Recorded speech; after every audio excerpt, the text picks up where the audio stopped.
Good evening, everyone. Thank you for being here and joining us virtually and in person. We are at the end of the summer and starting to be fall. And as I told someone out growing up here, I always knew when the fall was coming because the fair would be starting. And so the fair is here, and if you've not had a chance to get out and enjoy the Iredell County agricultural fair, please do so. And I have to say that because I grew up going to school here and went to South, and actually had a cow at one point in the fair. So it's Iredell County, and I haven't told many people that I was in FAA. And so been many years, and I almost forgot about it, but that's why I enjoy this community so much. So again, thank you for being here. Council, you have your agenda in front of you. At this time, I will call the meeting to order, and we will have our invocation by Councilman Hinkle. Bow us for a second, please. Lord, we ask for your blessings and countenance upon this very important meeting this evening. We thank you for those in attendance and those who are joining us online streaming. We ask that, and we thank you for your participation. And we ask you, Lord, that you guide this council wisely in the decisions we make, as some of them will affect Troutman for many years to come in a big way. We ask that you bless those who are sick and infirmed, and bring them back to good health as soon as possible. In your own divine way. In Christ's name we pray for this and all other things that you deem we may need. Amen. Please join us in our Pledge of Allegiance. I pledge allegiance to the flag of the United States of America and to the republic for which it stands, one nation, under God, indivisible, with liberty and justice for all.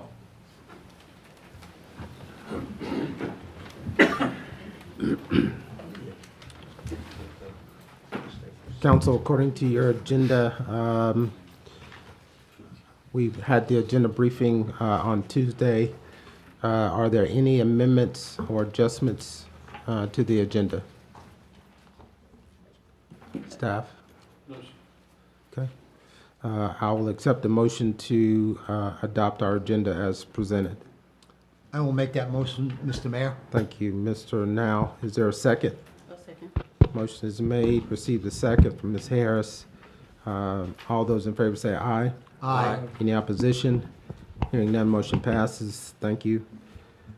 Next item is our consent items. We have 3 sets of minutes from prior meetings. We have an annexation request for Red Maple Resources, setting the public hearing date for October 13th. And then annexation request for River Rock on Perth Road, setting the public hearing date for October 13th. The approval of a facade for Troutman Logistics Center, approval of an amendment to the Verizon water tower lease agreement. And those are our consent items. Council, if there's no changes or additions to those consent items, I'll accept a motion to approve our consent agenda. I'll make that motion. Motion is made to accept our consent. Is there a second? I'll second that, Mr. Mayor. Motion is made, received a second regarding our consent agenda items. All those in favor say aye. Aye. Any opposition? Hearing none, motion passes.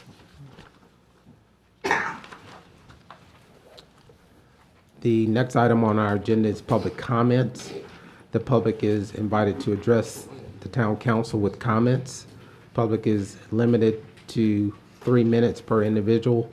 Speakers are required to sign in at the podium and are required to adhere to policy 51, policy governing comments from the public at town meetings. And that policy, I believe, is at the podium as well as always outside in the lobby. Bless you. Please address all comments again to the council and model courtesy and respect with the time limit. This time I'll ask if there's anyone who has on our virtual signed public comment. Okay. I will ask if there's anyone in the room who wants to address council for public comment. Okay. I'll ask our, okay. Please say your name and sign in.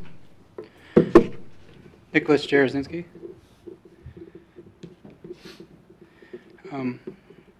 Just wanted to address a couple things. Want to give thanks to the Town of Troutman Police Chief and the police force here for their community outreach and doing a great job. Great feedback from the town as I hear and talk with other people in the town. I'd also like to ask about safety concern just across the town hall here with the new coffee shop open. There seem to be a number of people crossing the street, and there seems to be a large traffic hazard. I'd like to propose that the town add in a crosswalk and some kind of safety measures in order for people to be able to safely cross the road without having to go all the way down to the light. Also, I'd like to address Board of Adjustment opening that began back in October. I put an application in. It's to my understanding it has not been presented to the board and has now expired. I've been kind of looking at getting on that board since the opening had opened up and ask the council why it hasn't been presented to be considered for the chair to be filled. And also, I'd like to just draw a little attention to, I believe last meeting there was some controversy that was brought up, and after the meeting there was a radio show that maybe implied some name calling to certain citizens in the town that were addressing issues that they wanted to express, and just draws a large concern to citizens being able to speak up openly in concerns in the town without being publicly defamed and bullied in a sense that would keep them quiet. Thank you. Thank you. Anyone else like to address the council comments? Okay. I'll ask the clerk if there's any comments. This is email.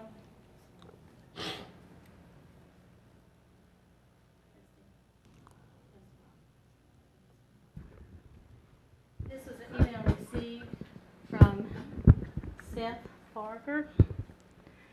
And it reads, I apologize not being able to address you in person tonight. Thank you for providing a means for me to share my comments in spite of my inability to be physically present.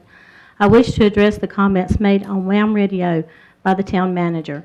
During the radio program, while discussing the public comment period at a recent planning and zoning meeting, the town manager repeatedly referred to one of the commenters as a moron.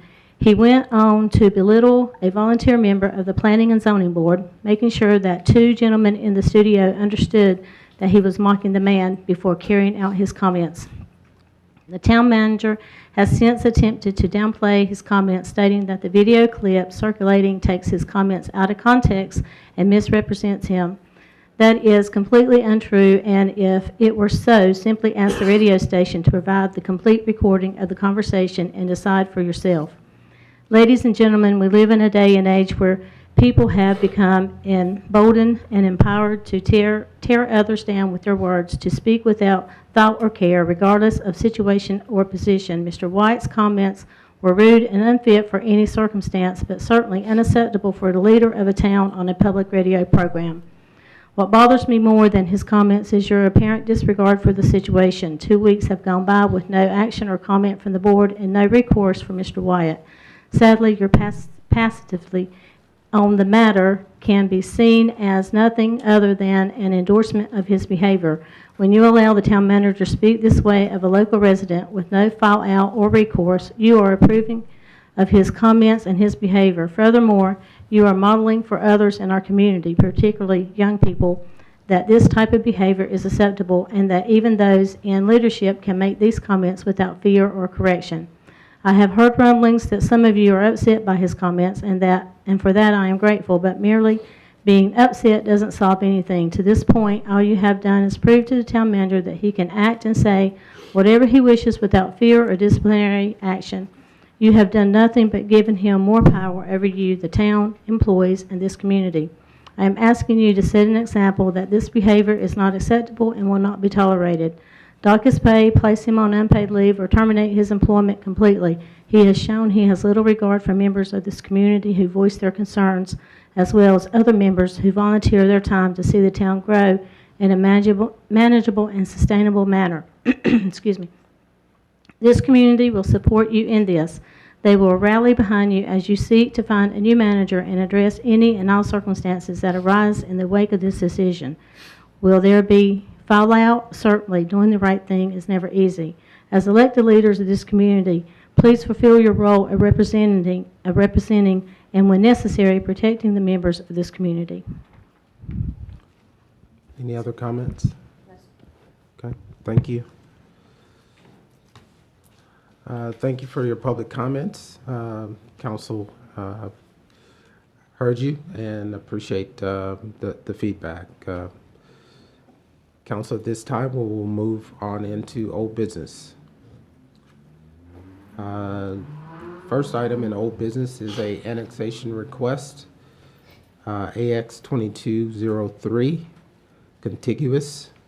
The applicant, Touche LLC, Troutman Towns, 1.19 plus or minus acres. The pin is provided in your agenda. It's at 681 South Eastway Drive. I will now open this public hearing. Public hearing is open for public comments. The public is invited to address the council, and comments are limited to no more than 5 minutes. At this time, I will ask if there's anyone from the public. Sorry about that. I will turn it over to Ms. Hare first for an update. Yes, Mr. Mayor. This is an annexation request that was originally part of the Troutman Towns conditional zoning request that we heard earlier this summer, late spring. The application was denied by council, and at this time, they've asked for several deferrals on this annexation. This would be the third. So tonight you have several options. You all can either choose to agree to defer it again until the October 13th meeting. You can remove it from this agenda, which would require the applicant to start the annexation process from the beginning if they do choose to annex the property, or you could choose to annex the property this evening as already requested in the application is before you to do so. I want to point out that we have been given no reason at this point for why the deferrals are being asked for. I asked specifically for some information that I could share with you all as to why the delay, but I was not provided any.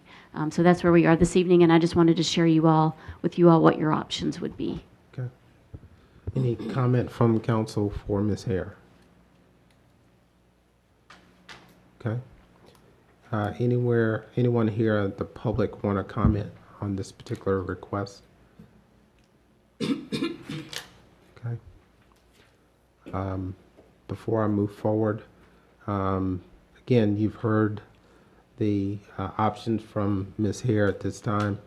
I will now declare this public hearing closed and ask that we consider either the deferral of this request, removing it from the agenda as she's presenting here, or moving forward with the annexation. What's your pleasure, council? I'd like to make a motion, Mr. Mayor, due to the extended amount of time without getting any answers, that we remove this from the agenda, requiring the applicant to restart the annexation process if they decide to move forward. So there's a motion on the floor that we remove it from the agenda and require the applicant to restart the process. Is there a second to that motion? I'll second that motion. Motion is made, received a second. Any other question or comment? Okay, hearing none, I'll call for the vote. All those in favor say aye. Aye. Any opposition? Hearing none, motion passes. The next item on the agenda is, actually the next two items is the selection of Town of Troutman 2022 Citizen of the Year and selection of Town of Troutman 2022 Organization of the Year. Council, I think in your packet you have any nominations. Is there any recommended nominations that you'd like to make at this time for either Citizen of the Year or Organization of the Year? I'll cover them both if you so please.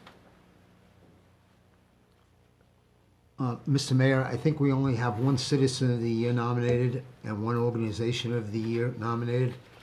In my feelings, it's a pretty prestigious award for citizen and organization, and I'd like to see us keep it open for another couple of months and hopefully have a couple more applicants to fairly decide who's worthy of that organization or citizen of the year. Okay. There's a motion on the floor to delay. I know you said a couple of months. I'll put a date on it. We'll say to our December meeting, if that's appropriate, with council. Okay. Is there a second to that motion? Second. Motion is made, receive the second. All those in favor say aye. Aye. Any opposition? Hearing none, motion passes. We'll take this up again in December. Mr. Mayor, if I could just add, please, we have some great citizens and we have some great organizations. If you're thinking about nominating a person or an organization, please, by all means, we would really love to hear your feedback. Thank you, Mr. Now. At this time, we'll move into new business. The first item on the agenda is a rezoning request, RZ 2206, applicant Your Coffee Place, Susan O'Malley, 1.2 acres. The pins are again referenced in your agenda, 403 and 405 North Main Street, from office and institutional to central business. I will now open this public hearing, and I will turn it over to Ms. Hare. Thank you, Mr. Mayor. This is a request for rezoning. I want to point out at the beginning of my presentation that this is not a conditional zoning request. The applicant is Susan O'Malley. The property in question is located at 403 and 405 North Main, which is directly across the street from Town Hall. It's called Your Coffee Place. That's the business that's currently being operated there. It's currently zoned office institutional. The applicant is requesting that the property be rezoned to Central Business District, or CB. The purpose would be to allow for more retail service type uses. This is a traditional rezoning. Again, no concept plan or conditions are attached to this request. So we're just considering changing the zoning classification on the property, and that's all. Again, here's the property located, highlighted in red on your screen. There's two separate parcels involved that are owned by the property owner who's seeking rezoning. The land use map of the current zoning, you can see the OI zoning on this property. There's OI zoned properties adjacent to it, but there's also properties that are zoned central business in the area there in red as well. The future land use land use map does show the property as, it does show it as, shows the property as town center, town business, central business. So the land use does match the zoning. There is a TAA, no TA or watershed no TA is being presented this evening. We are not talking about watershed because this is just a straight rezoning. So both of these will be reviewed when the properties are presented for development. Staff recommendation is this application be approved. CB is consistent with the land use map. Retail mixed uses are in close proximity to the site. Our UDO does contain additional safeguards ensuring the quality of any development that may occur on this property in the future. The planning board reviewed this and recommended approval as submitted. That's staff's recommendation. The applicant is here this evening if you have questions for her. The applicant would like to comment or? Okay. At this time, I will ask if there's any questions for Ms. Hare from council before we move forward. Okay. I will now ask the public if they would like to comment. Please limit your comments to no more than 5 minutes, and address your comments to the council. Okay. I will now declare this public hearing closed. Council, we will now consider approval of ordinance 2222, bless you, title and ordinance changing the zoning classification of the after described property from office and institutional to central business. Is there such a motion? Mr. Mayor, I'll make that motion to rezone case number RZ 2206, reference property. Rezone is requested to central business CB zoning. Motion's on the floor to approve the ordinance 2222, an ordinance changing the zoning classification. Is there a second? I'll second. Motion is made, receive a second. Any other question or comment? Hearing none, all those in favor say aye. Aye. Any opposition? Hearing none, motion passes. The next item is to consider a statement of consistency. Please read the statement in full. Council, is there a statement of consistency? Rezoning to central business is consistent with the 2035 future land use map to allow appropriate traditional town center uses at this location. The request is consistent with the currently adopted Unified Development Ordinance. The request is reasonable and in the public interest as it proposes to allow a mix of uses in areas of Troutman where it is appropriate. Council, you've heard the statement of consistency. Is there a second? I'll second. All those in favor say aye. Aye. Any opposition? Hearing none, motion passes. Thank you, Ms. Harris. The next item on the agenda is a annexation request, AX 2209, contiguous. The applicant is Celeste Dominguez for Barium Springs Home for Children, 774.341 plus or minus acres. Your pins are located on your agenda. I will now open this public hearing, and I will turn it over to Ms. Hare. Thank you again, Mr. Mayor. This is an application for rezoning, or excuse me, annexation. The applicant is Celeste Dominguez. She's with the Barium Children's Home. The property in question is located on both sides of Highway 21. It's got frontage not only on 21, but also on Moose Club Road, Duck Creek Road, Old Mountain Road, and Barium Lane. The request is to annex these 774 plus or minus acres into the town limits of Troutman. The legal requirements for this annexation have been met, and staff is recommending approval of the request. Thank you. Any question or comment for Ms. Hare? Okay, I will now open it up to the public. Public, you have an opportunity to comment on this annexation request. Please limit your comments to no more than 5 minutes per individual. And please address your comments to the council. Are there any comments regarding the annexation of this after described property into the town of Troutman? I just have a question, and I have signed in. I'm Leighton Getzinger, and I just want to know, is the post office, the Barium Post Office, included in this rezoning or the annexation and to Mr. be a part? Getzinger. It is? So does Mr. that mean the Getzinger. post office will go away? Leighton, Yes, sir. please address your comments to the council. Okay, Thank you. I'm sorry. Yes, thank you. Does that then mean that the post office in Barium Springs will go away with the annexation? Okay, we will find that out and Okay, respond to you. Thank you. all right, thank you, and sorry about that. No, no problem. Okay. Staff, do you have a response to that? That's up to the federal government. We have no control over what they intend on or not doing. The post office is a leased property. Okay.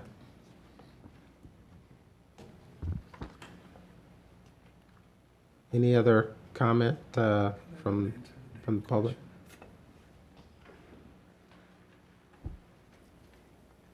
My name is Paul Bryant. I'm a resident here of town. I have signed in.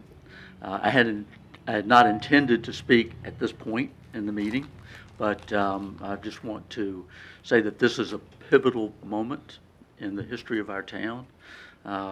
This rezoning will take the town limits out to Moose Club Road, which is the outer limit of our ETJ that was granted to the town back in the early 80s.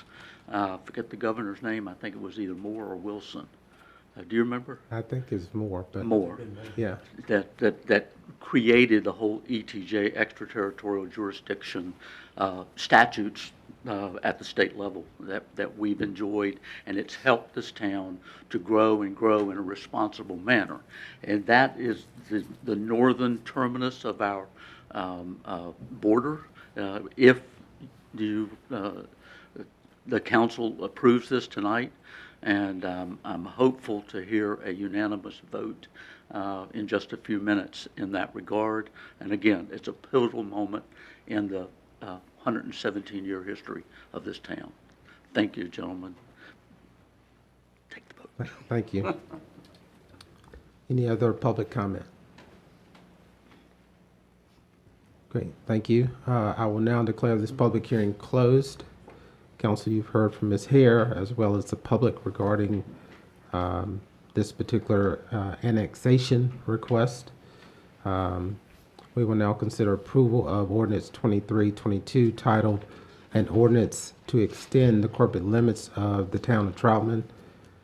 Is there a motion regarding this ordinance?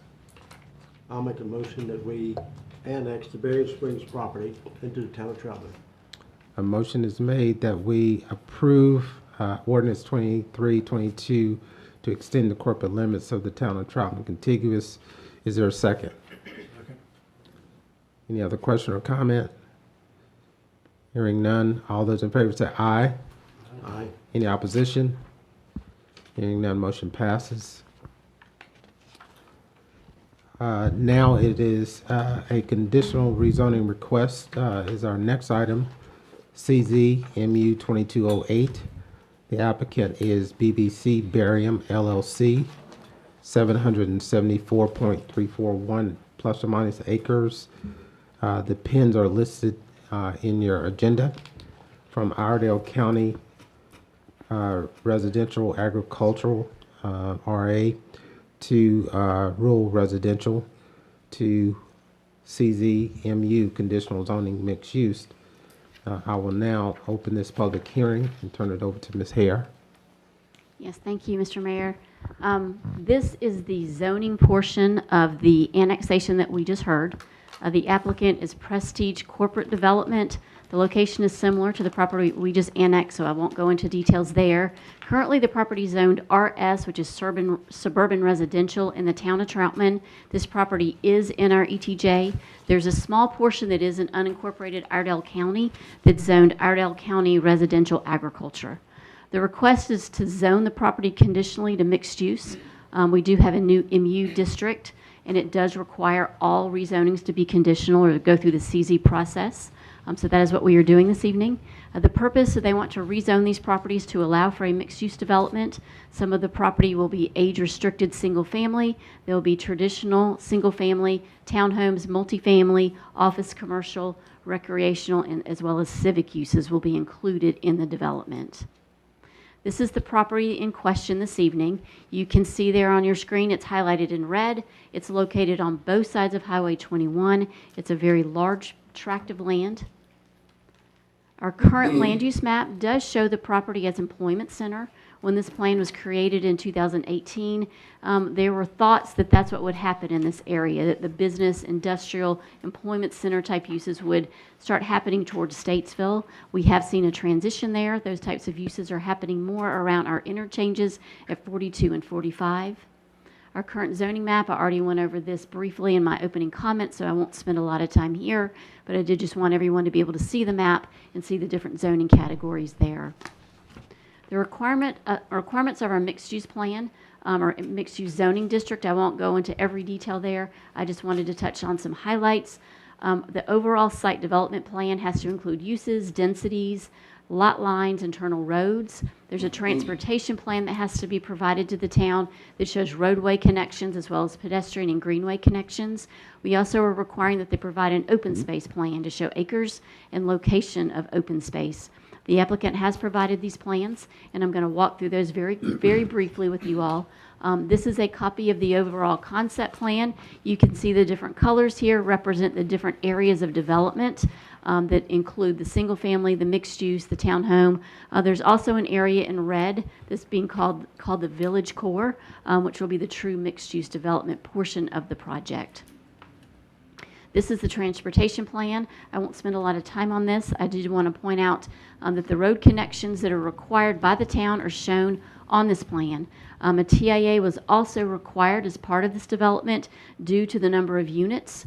Our ordinance requires TIAs for certain size projects. This one definitely qualifies there due to the size of the project and the number of interchanges and intersections that are being analyzed. We have not received that TIA yet. The applicant is working on it. With that TIA, what we typically see are recommended transportation improvements the transportation engineer who created that plan is providing to the town. That is something that when we typically get those recommendations, we forward to NCDOT and they analyze those. So that is something that will be done as part of this process, as well as our development agreement process, which we will do as a next step after the rezoning is taken care of. The TIA, again, I won't go into that information. This is your open space plan. This shows the different areas of open space. It shows the proposed trails and where they will be connected. This property is not in a watershed. However, BMPs will be required. They'll have to manage stormwater on site due to the size of the project. With any conditional zoning, community meetings are required. The applicant held their legal requirement of a community meeting on July 6th. They held a second one on the 18th. Both of those meetings were well attended. There were roughly 35 to 40 people at each meeting. The July 6th meeting report that is a requirement of our ordinance is included in your plat packet. On the 18th, concerns and comments included traffic, commercial flex uses, tree save, buffer sizes, compatibility with the character of Troutman. Those are the main things that were raised really at both of those community meetings. The next thing I'd like to do, there's a lot of information that's presented to you all. This is a very big decision. We get one chance to get this right. I think it's important that we look at the conditions that are being presented to you all this evening. What the applicant is requesting, there's some things that the planning board requested, and then there's some things that staff would really like you all to just be aware of as you're making your decision this evening. So I will do my best to make this brief. It's a lot of information, but I did want to walk through that conditions list with you. When you came in this evening, I provided one for everyone, so you would have it in front of you as we read through this. The first thing I want to talk about is Area A. This is the very first thing item on the conditions list. They have them lettered, and the first one is A. This is the age-restricted single-family area. One of the things that they are requesting is that they be allowed to place duplexes as part of this project. I am working with a group of local residents who are very involved with the town in terms of land use. They're working on updating the land use plan. They're a group that also worked on updating our current UDO when that one was adopted. And I have learned through that process that duplexes were something that at the time that were specifically removed from that ordinance because they were something the town did not want to see in terms of multi-use throughout the town. So I have suggested and just wanted to point that out, that this might be something that you want to consider removing from this area and restrict it just to that age-restricted single family and prohibit those duplexes from being there. The applicant, and I forgot to mention, in red is staff comments, in blue it's the applicant's comments. So the applicant there in blue agreed before the planning board to reduce the total number of units in this area to 800, from 800 to 750. And they also agreed to limit the number of duplex lots to 100, and they also agreed not to allow any of those lots to be adjacent to the Barium Springs neighborhood. So in red is what staff would recommend or suggest. In blue is what the applicant has agreed to in front of the planning board. Area B, this is your traditional single-family area. You can see it highlighted there in yellow. This is meant to be a single-family subdivision similar to many of the ones we have here in Troutman. Again, they're asking for duplex lots here, which really goes against what our definition of single family is in the town. So I have struck through that and would ask you to consider maybe not allowing duplexes in this area. The other thing I wanted to point out was under the dimensional requirements. The minimum lot size here is 4,400 square feet, which is the same size lot that they're asking for within the age-restricted area, which in the age-restricted section, that really does make sense. Those are going to be patio homes. Usually people in retirement communities want a smaller lot. They're not looking for a lot of yard. But in a traditional residential neighborhood, especially in Troutman, people are looking for a little bit more land. So staff would just suggest that you all consider maybe looking at making the minimum lot size there 10,000 square feet. This is the minimum lot size of our RT zoning district, which is our smallest by right lot size in our UDO. Area C, which is the townhome section of the ordinance. One thing that staff would suggest, there was a comment in here that talks about the ability to put single-family houses on this portion of the property. So I believe they wanted to, if there's an opportunity and if the market's right, rather than doing townhomes, they wanted to put single-family lots here, but there were no standards for those lots. So staff just made a comment that if single-family is developed here, that the development standards established will meet those of Area B. So the single-family standards will be consistent. We just wanted to make sure that there is no hole in these conditions moving forward.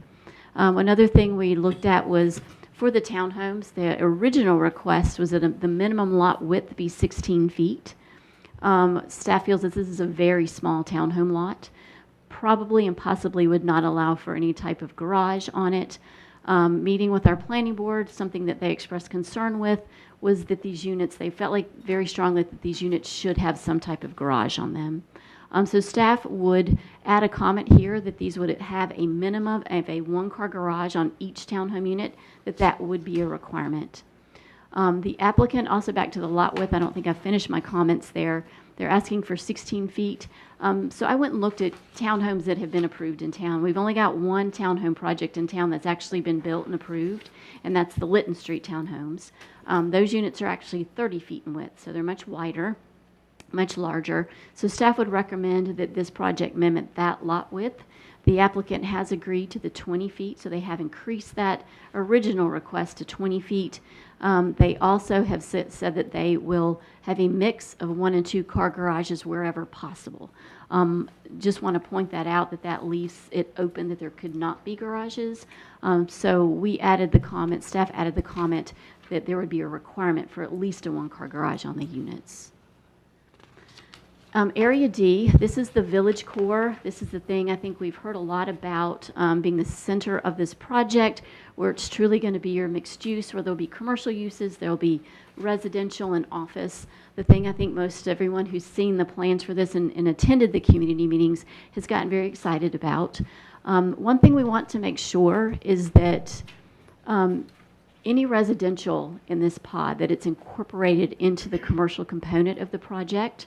We would like to see residential above retail space, that be a required component. We really feel like that's what's going to really give that Main Street feel in this area. So we added a comment there. Another thing I want to point out, going back to that mixed-use zoning category that we created and the council adopted a couple months ago. One of the things in there talks about commercial acreage. There being a minimum of 5% commercial acreage. We want to make sure that happens. The way this is currently written, it leaves it open for it just to be residential. This technically could all be residential development, and therefore that 5% commercial would not be met. So we put a comment in here that 5% would be either located here or in combination with the flex space, which we'll talk about in just a minute. The applicant did agree to reduce the number of residential units from 400 to 250. They also provided a comment saying that residential shall be in the form of either age-restricted apartments and or above retail units. Again, this leaves it open for being developed as a 250-unit age-restricted apartment community. I just wanted to point that out. Condition list area number F, this is the flex area. There's a lot of changes that the applicants agreed to here. This was a big conversation at the planning board meeting. What they originally were asking for was the ability to do pretty much whatever the market was driving them to do on this property. The only restriction they originally had was that it would, whatever density was there, it would not exceed 10.84 units per acre. The planning board expressed concerns with this, so staff went back, looked at what was being presented, and what we would recommend is that this be commercial or mixed-use commercial residential combination. That if it's going to be a residential use, that it be combined with some sort of commercial use on this tract. So, and that we would allow a portion of that 5% commercial acreage to be allowed to develop here. So you would have commercial potentially in F and then in that village core as well. And that would meet that minimum requirement. So that's what staff just wanted to point out and make sure that the council was aware of. The applicant has agreed and added a comment that the area density shall not exceed 300 residential units or 100,000 square feet of commercial or a combination of both. This is moving out of those core areas, but then moving more into the overall conditions for the site that would apply to all of these areas. Under traditional single family and townhome, we start talking about amenities here. The way this was originally written, it had the word may in it, which left it open for the possibility of there being no amenities here. We wanted to change that word and we added shall. Another thing we feel very strongly about is these, like I said, those of you who have attended these community meetings, you have seen the plans that the applicant's proposing and the numerous amenities that have been talked about and that have been shown on the plans. We feel very strongly that this needs to be a part of the project for it to be successful and for it to be the quality project that the applicant is promising the town. So we would just change that word, that all of these amenities would be provided, and that they will include amenities described above or substitutions based on the market at the time would be approved by the town. So if the amenities listed here, for some reason, that's something that they don't feel fits the actual community that they're looking to market it to, that there would be a substitution provided to the town that could be approved by staff. We just want to ensure that it's more than just a pool and a cabana, that we feel like it needs to be more than that. The applicant did provide a language there in blue saying that the single family town and townhome amenities will consist of a clubhouse, cabana, and pool at a minimum. Other amenity features may be included, and they list those there. So there's those words may. So I just wanted to point that out. Again, I'm not going to go back into this again, but the amenities language for the age-restricted single family, the traditional single family, and the townhomes is the same. So we're suggesting that that word may be removed and that those amenities be required. Traffic and transportation and parking. The applicant has agreed to provide a phasing analysis to determine when required improvements will be constructed. They've added that clause in here. This is something that the planning board expressed concern with. They also said that they'll construct private streets as designed by a professional engineer. So those were two comments that they've added. The one thing that staff has added here, we had a conversation with the applicant about providing road connectivity through the site from Murdoch Road that would create a connection through the project to Moose Club. We know that that may include a stream crossing, which is very expensive. We would just ask that the applicant provide at least half of that stream crossing so that the town can connect to that and provide for that road, that road connection in the future. Greenways. As you all know, we have a greenway plan in this town. We have greenways that the town has spent money on and we're very proud of. Whenever we have a development that is being proposed in Troutman and there's a portion of our greenway shown on that plan, we require that developer to build that portion of the greenway and donate it to the town for maintenance. We would ask the same here, that there's a portion of our town greenway shown here that's actually a part of the Carolina Thread Trail. We would ask that the applicant not only donate an easement for that, but that they would build and construct that trail to town standards. I believe our town standards does require a solid surface trail. The applicant agreed to do a soft surface trail, but they have agreed to construct it. But I do want to point out that we wanted to make you all aware of that. We also want to make sure that the trails that they are providing within their project be connected to our overall town system. We feel like this will be a great benefit, not just to this new neighborhood, but the town as a whole. Buffers. This is something that we had a lot of conversation with about in the community meetings. Specifically where these projects are is adjacent to the Barium Seasons neighborhood. Many people that live there were concerned about this development being adjacent to their neighborhood, understandably, and the applicant very graciously and generously agreed to provide them with a 100-foot buffer. Staff wants to make sure that that buffer remains undisturbed, that the applicants are getting what they think they're getting, that there's going to be beautiful trees there, that what the vegetation that's currently there is going to be maintained. We also want to point out we get a lot of comments about sites being graded, that trees being removed, that there being a lot of red dirt in the town of Troutman, and what will happen, in the future if the economy turns and these developments aren't built. One thing that we would ask that this be added to this conditions list and the applicant and the council would consider is that grading of the site would be done in phases. So rather than the developer going out and just tearing out all of the trees and grading the site at one time, we would ask that they do that on a phasing basis. So when they come to us and they file a final plat map, that's when they would be allowed to go in and start grading that section of the site. We would also ask that a tree save plan be provided to us that we can look at, and that they provide us with a plan showing tree save measures so that areas that they have agreed to save, they will delineate those with these tree save measures. We can physically go out there and check them. I wanted to point out that within that MU zoning category, there's a 10% tree save requirement. We need to make sure that's met. So these are things that we would ask be added there. The applicant on that 100-foot buffer next to Barium Seasons has asked that 50 feet be undisturbed and 50 feet that they would be allowed to grade there and go back in and replant. So that is what they are requesting. Residential architecture, this is something else we talked a lot about at the planning board. There was a planning board comment that they did not want to see wood siding. I don't know that staff has any strong feelings about that, but I did add that here due to planning board's request. Item number 2 there, we just struck that out because we felt like it was placed there in error. It's really architectural standards that would apply more to commercial development. The applicant did agree that they are requesting that any new siding material introduced, that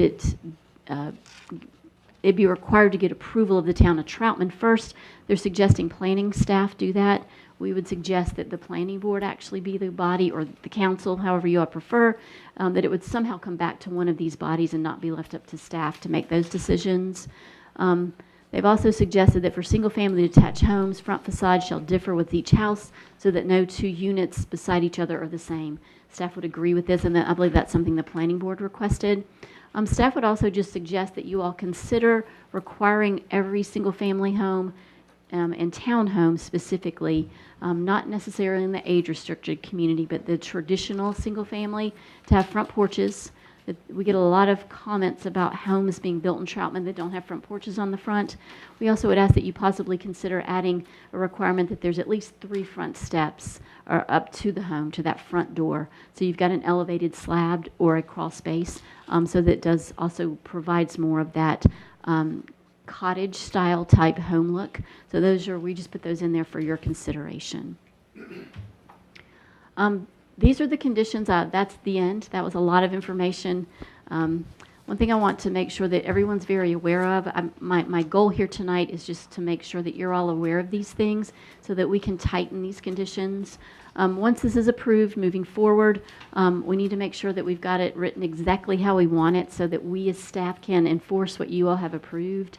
Words like may give a lot of flexibility. So I think the goal here is to really make sure that these conditions are agreed upon by council, by the applicant, that they're written in a way that we can ensure that these things will happen in the future, that we're getting the plan that we were promised, and that all of us would like to see, which I'm sure the applicant would like to see as well. So based on this, staff is recommending approval of the application. We feel like this is a project that could really benefit the town in a lot of ways if done right. It is adjacent to existing commercial, office, and residential uses. Our land use plan currently does show this as a primary growth area. So we feel like this does fit with that. This is a growing area. We feel like the plan fits with that. The current land use map shows this as an employment center. We feel like that what is being shown with this commercial area is that employment and jobs will be provided in this area. Our UDO also does contain language that safeguards ensuring the quality of development on the site, as well as the conditions that you all are approving this evening. So staff would recommend approval, again, subject to any conditions in the amendments and recommendations of the planning board. Again, the planning board, we had a very long meeting last month. There was a lot of discussion, a lot of public comment about this. After that discussion, a motion to deny the request was made, but it failed in a tie vote. So this is being brought before you tonight with no recommendation of the planning board. However, they did put together many conditions that the applicant agreed to that evening. The applicant has put a lot of those in there in the information in front of you. We also put those in your staff report for reference. That is the end of staff's presentation. The applicant is here this evening and has a presentation as well, but if you have any questions, I'm more than happy to answer them. So, council, before the applicant comes forward, any question for Ms. Hare? A couple of questions. When I looked at these in the back, the conditional zoning that we saw, this is the updated one, right, that we got tonight? Yes, sir. Yes, sir. I made a couple of notes, and one thing I noticed when you limited on the age-restricted single family, you said at a minimum these things and others may include. Is it possible that do we need to add, because just like you visit Trilogy and I visit Trilogy, and they have a restaurant, a bar, and exercise rooms. Do we need that added into that amenities as other things that could show up?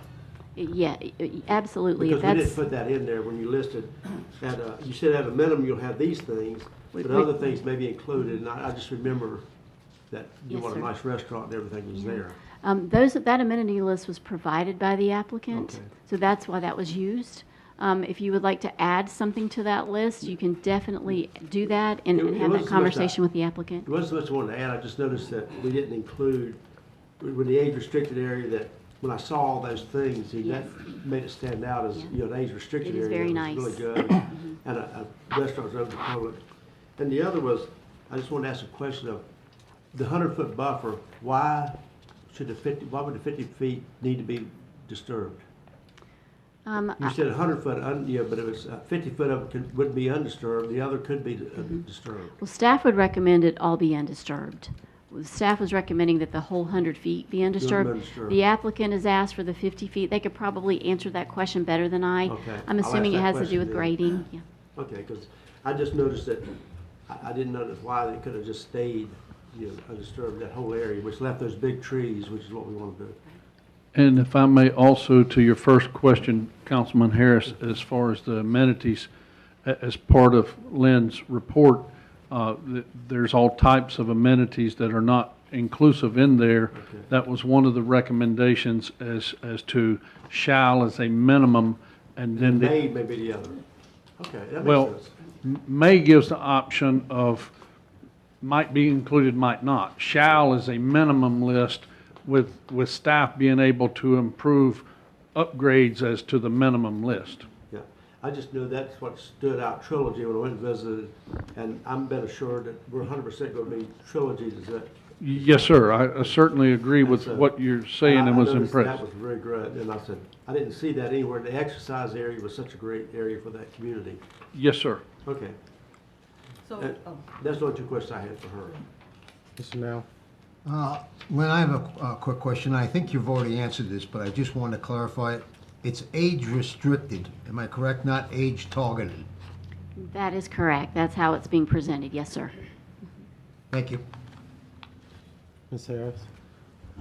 not really sure who this question is for, but I don't see anything about a school in here. That's a lot of homes coming in that area, and our schools are quite crowded. Has there been any discussion about schools, or I know we're getting one new, whoever wants to address this? I can answer that to a degree. There has been there was some discussion with the schools, and the part of what removes this that's good to the town is there's a several part equation to that. One, our town of currently 3,800 residents. When you look at other towns and cities nearby us, we are unfairly targeted with how many schools are going into our town limits. And at what point does that become a town responsibility to keep recruiting Iredell Statesville schools? Because when you look at our traffic problem, right now, for example, we have 3,800 residents, but when school takes up in the morning, we have 4,300 people coming into our town to go to schools. In the afternoon, we have 4,300 people leaving town, so that makes us have a traffic problem because we currently have 4 schools that's in our town limits, and we have a lot of people that are not in our town attending those schools. And then we're talking about building another school currently that's slated to go in our town limits. This would be in our town limits and another school with a lot of people being bused and or driven into our town limits.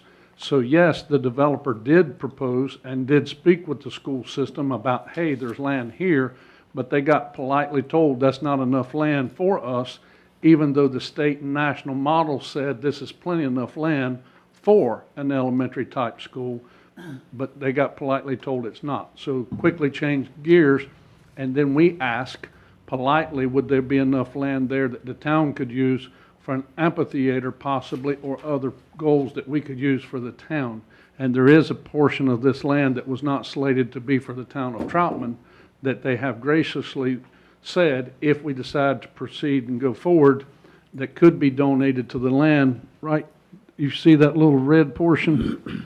Look down in the little green column that would be currently close to the Iredell County Fairgrounds.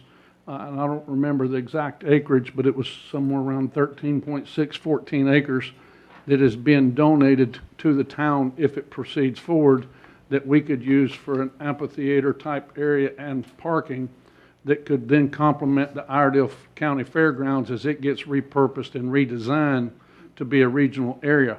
That blue, light blue area up there in target area F was originally designed to possibly be the school area that they got told was not enough land for an elementary school. So that was the swap and trade-off there, Council Lady Harris.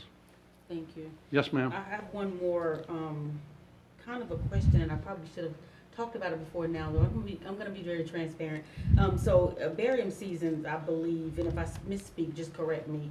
I believe Barium tried to become a part of Troutman, correct? At several times? That's No, not ma'am, correct? never have. I was wondering how that affects that, so thank you for. We answering have that tried to solicit them over the years, and they have never took our request. question. Okay, thank you. Yes, ma'am. That was Springs, right? I meant Seasons, No, Barium Barium, Seasons, Barium Seasons neighborhood is in our town. but they're Statesville, I thought they wanted to be like Troutman. Barium Springs, Their address. Yeah, So, oh, yeah. for the, The post for the, for the 28166 zip code? yeah. Yes, they have absolutely Adamantly. tried to World War III with the federal government That's where I'm going to with get the that, yeah. 28166 zip code. Yes, ma'am. Would this help any? Well, I have 2 files in my office to where a lot of people have tried that fight over the years, various people. And lots of people have tried to help Barium Seasons, and the various people do that. In my previous capacities, I have also aided in that fight or war as a laugh, and that's a joke. But it's also very sincere, to your point, that has been fought for numerous years.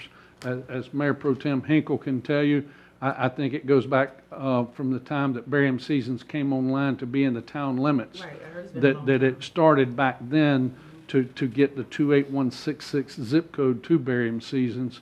And literally 2 files this thick back there with various people that have tried it over the years. And it literally is an act of Congress. And I'm not being funny when I say that.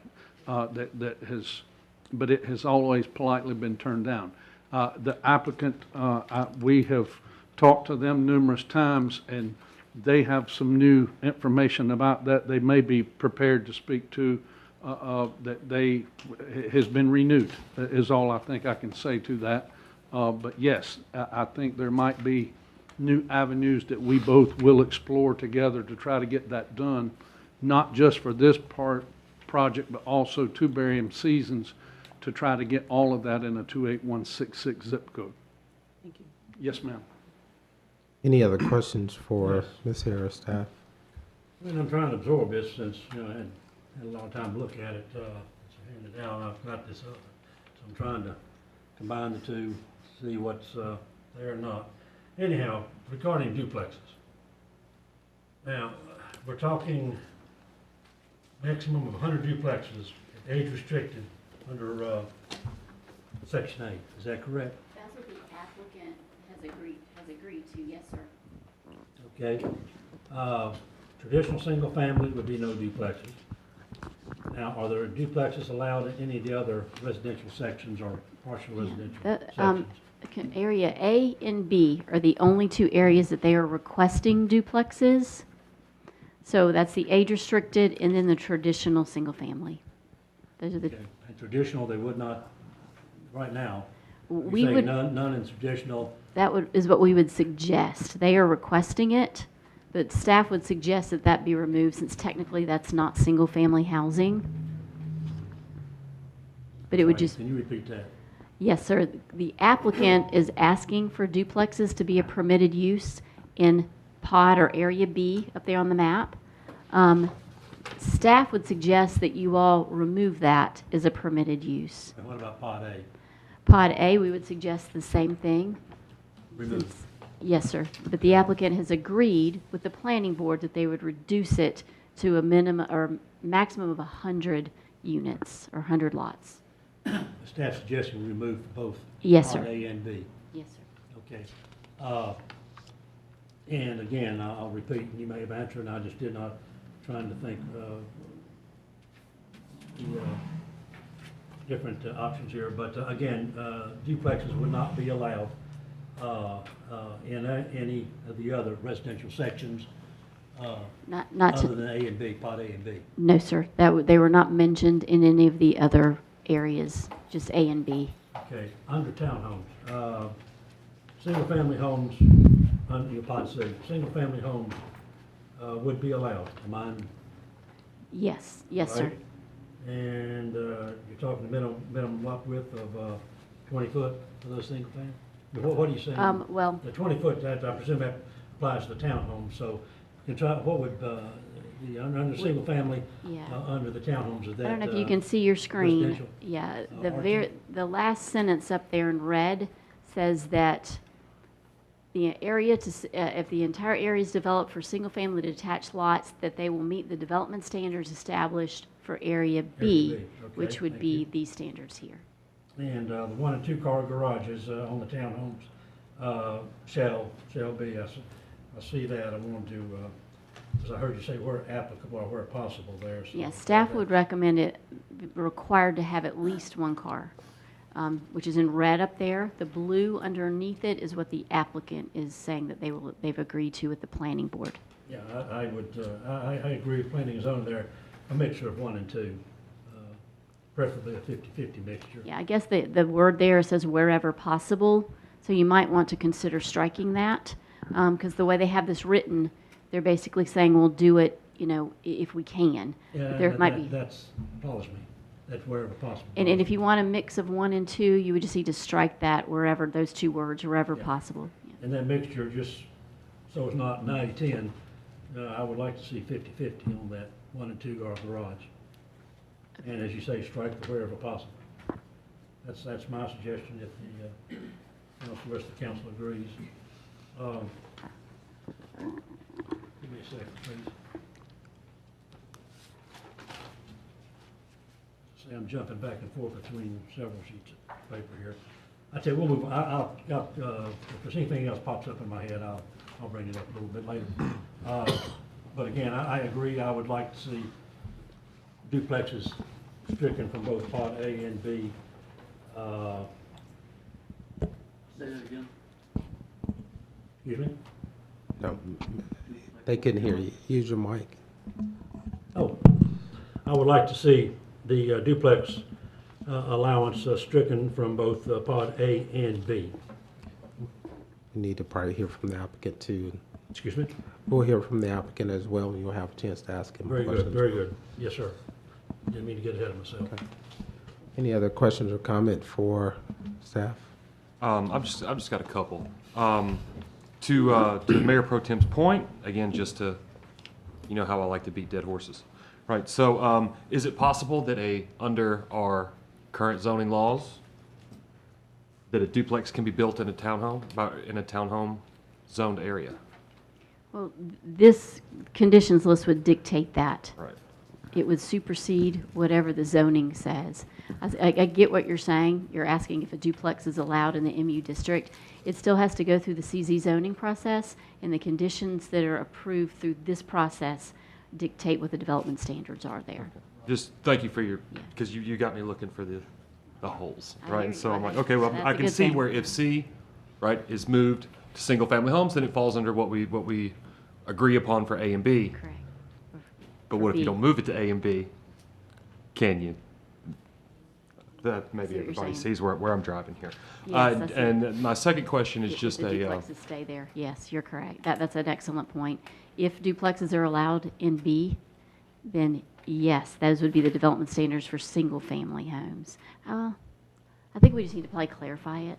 'Cause Right, It says yeah. single-family. so So, if C moves to single-family, right, then under what we've got proposed here, right, it would fall under what we Single-family dictate for standards. single-family, Yes, which would be correct. 0. Yes. But if it's not moved on paper to be single-family homes, what all can be built in how it's currently zoned? Correct, yes. So maybe that's something we need to, If you strike duplexes from B, you're golden. It's I want to good. strike it from C too. Okay, All right, okay. but if it's amenable, right? But second, just a point of clarification, could you just because I simply don't know, and you're my resident expert, right? What is the definition difference between age targeted and age restricted? I guess legal Yes, there is a legal differentiation difference. should have. And I'll do my best to answer this. Mr. Wyatt or the applicant might. Age restricted, there's actually a legal definition. And it has to do that people that live in that community, it's restricted to people 55 and over. And there's some percentages of persons under that age that can live there, but it is restricted to persons, and it's written into the covenants. Age targeted, they are building a house that they think only people who are of a certain age will want to buy. Because normally people with children don't buy 2-bedroom patio homes. So that's the difference. One is governed by federal law, and it specifically states, do I have that right? Is it federal law? That persons of 55 and over can live there. Okay. So yeah. So again. Okay. So restricted. So restricted, right, is strictly 55 and up, of course, with a small allotment. There is a small, but I Right, can't right. remember the exact percentages. And- 10%, And so age targeted would be, yes. okay, good, So, the one thing I'd add that I learned out when I was at Trilogy is that used to a 55 and older man or woman could marry a 20-year-old, but now they're limited to 45-year-olds to move in those neighborhoods. really? So the law's changed a little bit. But again, you can't. So you can't marry a exceed the 20-year-old and 10%. move there. I don't think we need to put that in. I'm not comfortable putting that in But here. again, you can't have a 55-year-old man marrying a concubine of 20-year-old women. So there's regulations. Any other questions for We asked that staff? question. Yeah, I think we got through that. Thank you. Any other questions for staff? think it'd be the other way. Yeah. All right. If not, does the applicant want to present?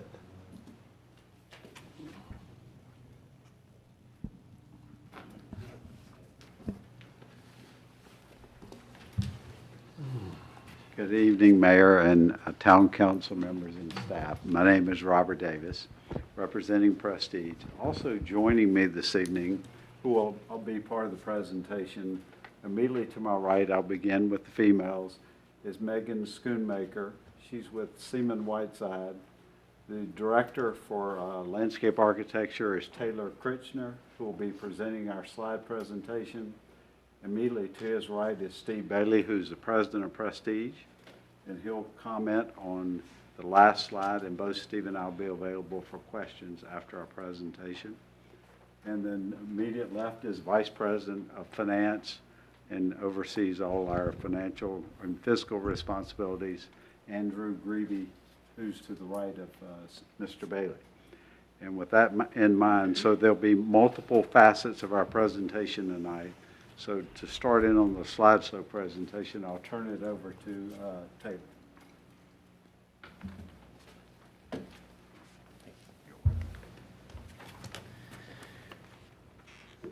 Mr. Mayor, Town Council, thank you, Town staff, thank you again, like Robert said, for hearing us.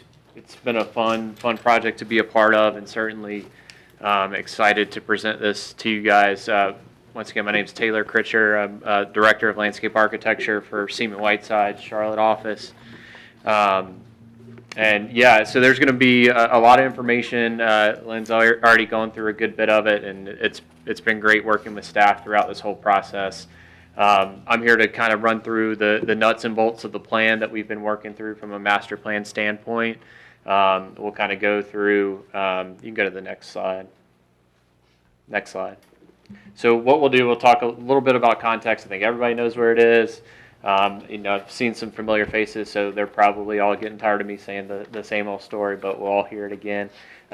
Some context of both local and historical context that are important to this project.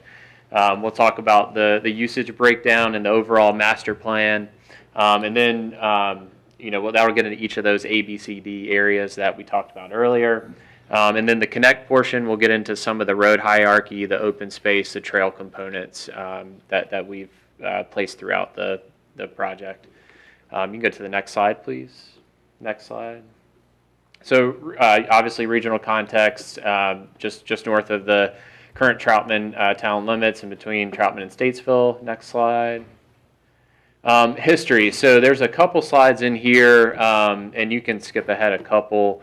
Alex Bonda, who's with the Prestige team, who wasn't able to be here tonight, and myself have spent a good bit of time with the Children's Hope Alliance. They're on site, and you know, there's a lot of information to unpack, and we've spent hours there. We've taken books home. We've looked at old pictures, old documents, old letters from wars, and really tried to dial in and absorb as much knowledge as we can about you know, the history of this site and ways we can incorporate it into our development and as we create this great place that we're putting in front of you.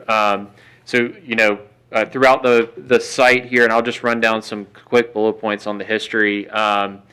The Wakefield name that we are now presenting it as is named after John Wakefield, the first pastor of Little Joe's chapter, and was the second superintendent of the orphanage. That's, you know, obviously from the namesake of the project, a historical reference. Our plan throughout this is that the different pods, you'll see some working names we have in here as far as the springs, the flats, so on and so forth. Those are some working titles. Each of these pods in our plans will have and eventually be named after historical figures and places from the orphanage's past. Our plan is to continue to dial those in. We're not close on exactly those names, but that will be a part of this. Certainly all street names, or not all, but as many as we can, street names, park names, trails, you know, just like the pods will be named after as many historical figures and events as we can. An area G that you'll see in the presentation that sits on the eastern portion of Highway 21, where Little Joe's Chapel and the Gracie Building currently sit. The plan is, and I'll get into that in a little more detail, is to keep those two buildings. You know, we really like the character along with the campus that's going to stay on the western portion of 21. Really like the idea of being able to keep that area and really play off of that. So the commercial components that you'll see that are located in Area D or Pod D will carry a lot of the architectural elements that you see on the Gracie Building and Little Joe's Chapel. Some from the brick to the concrete. You know, there'll be a lot of components that we are going to carry through to those buildings. And then kind of lastly, we do have a signage presentation that we've pulled together. It's conceptual right now, but the idea, and we have a certain section in there, is that signage along the trail systems, there'll be a certain signage type that will be markers specifically for areas that, we found through our history and through, conversations that we're going to have, where the springs are first located, where certain events or things were in the past, the farm, the orchards, all of that will be marked and in our plans for the wayfinding. So we're going to try to tie in this history as often and as much as we can of this site. Next slide. Next slide. All right, so yeah, a lot of information, like I said in the beginning there, to unpack here. Area A, and I'll try to be as quick as I can. Area A, which is on the western portion, and sits just west of that kind of transparent burgundy color. That burgundy color there is the Barium Springs campus. They are keeping about 70 acres of that property, and some of the components that are in the Gracie building right now, heartstrings, those will come across, and I believe they have plans that they will further develop and try to improve their campus and the Children's Hope Alliance's efforts. So 70 acres of that will remain there. Area A is just over 300 acres, as Lynn mentioned, 750 up to 750 age-restricted residences, and that once again is 55 and over. I'll get into some more detail and precedent imagery here in a little bit. That comes in at about 2.47 dwelling units per acre. Area B, which is the traditional single family, that light yellow on the far east side. Yep, thank you. That's going to be up to 650 traditional single family homes, about 220 acres, just under 3 dwelling units per acre. Area C, which is the sort of golden color there, townhome area, which is about 84.5 acres, up to 350 townhomes in that pod. We skipping over the orange one here, a little out of order, but D, the village core, the red, that area right now in our components is about, sorry, let me look here, a little over 57 acres, where we are asking for up to 250 units through that, and up to 600,000 square feet of commercial, office kind of mixed use, like Lynn said, true mixed use area of the site. Area E, which is that strong orange color, about 41.5 acres. They're asking for up to 450 multifamily units, a little under 11 dwelling units per acre. Area F, that blue color there, just south of Moose Club Road, is the flex area, right under 37 acres, up to 300 units, 8 dwelling units per acre, and or 100,000 square feet of commercial. And then Area G, that's what I talked about with Little Joe's Chapel and the Gracie building. That's what we're calling right now kind of the Barium Commons, but that'll be an area that will kind of remain as much as we can keep it that way. Area I, there's a few of those on there. Those are both improved in natural open space. We have about 47 acres of that. In Area J, which is what town manager mentioned earlier, is about right now, as far as the developable acreage goes, about 13.4 acres that will be donated to the town for whatever use that may be, amphitheater. We're certainly going to help kind of guide that and help with any design efforts that go there. Next slide.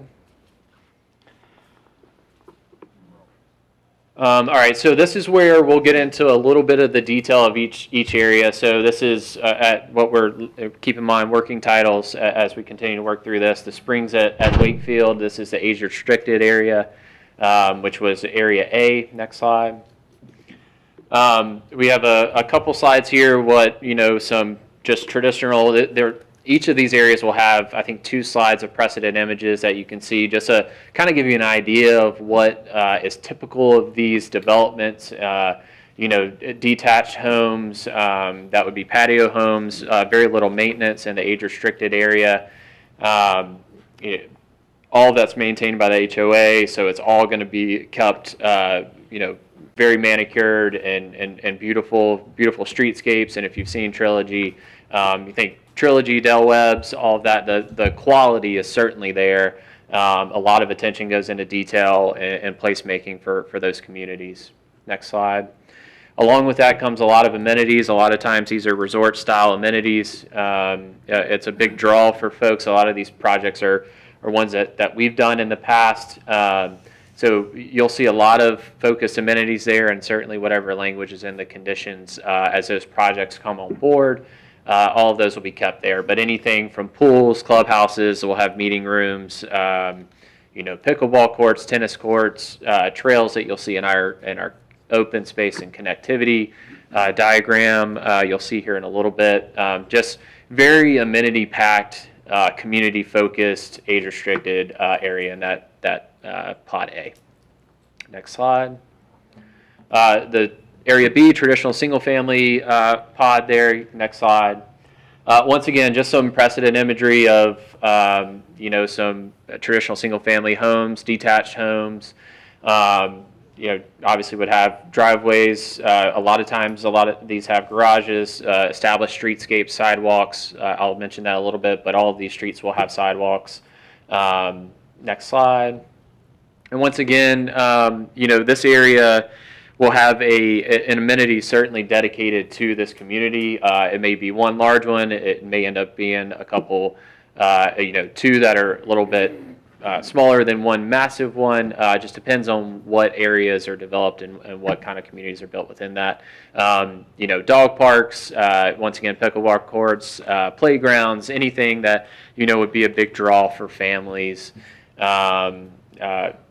Certainly great placemaking and great spaces and great places to live. Next slide.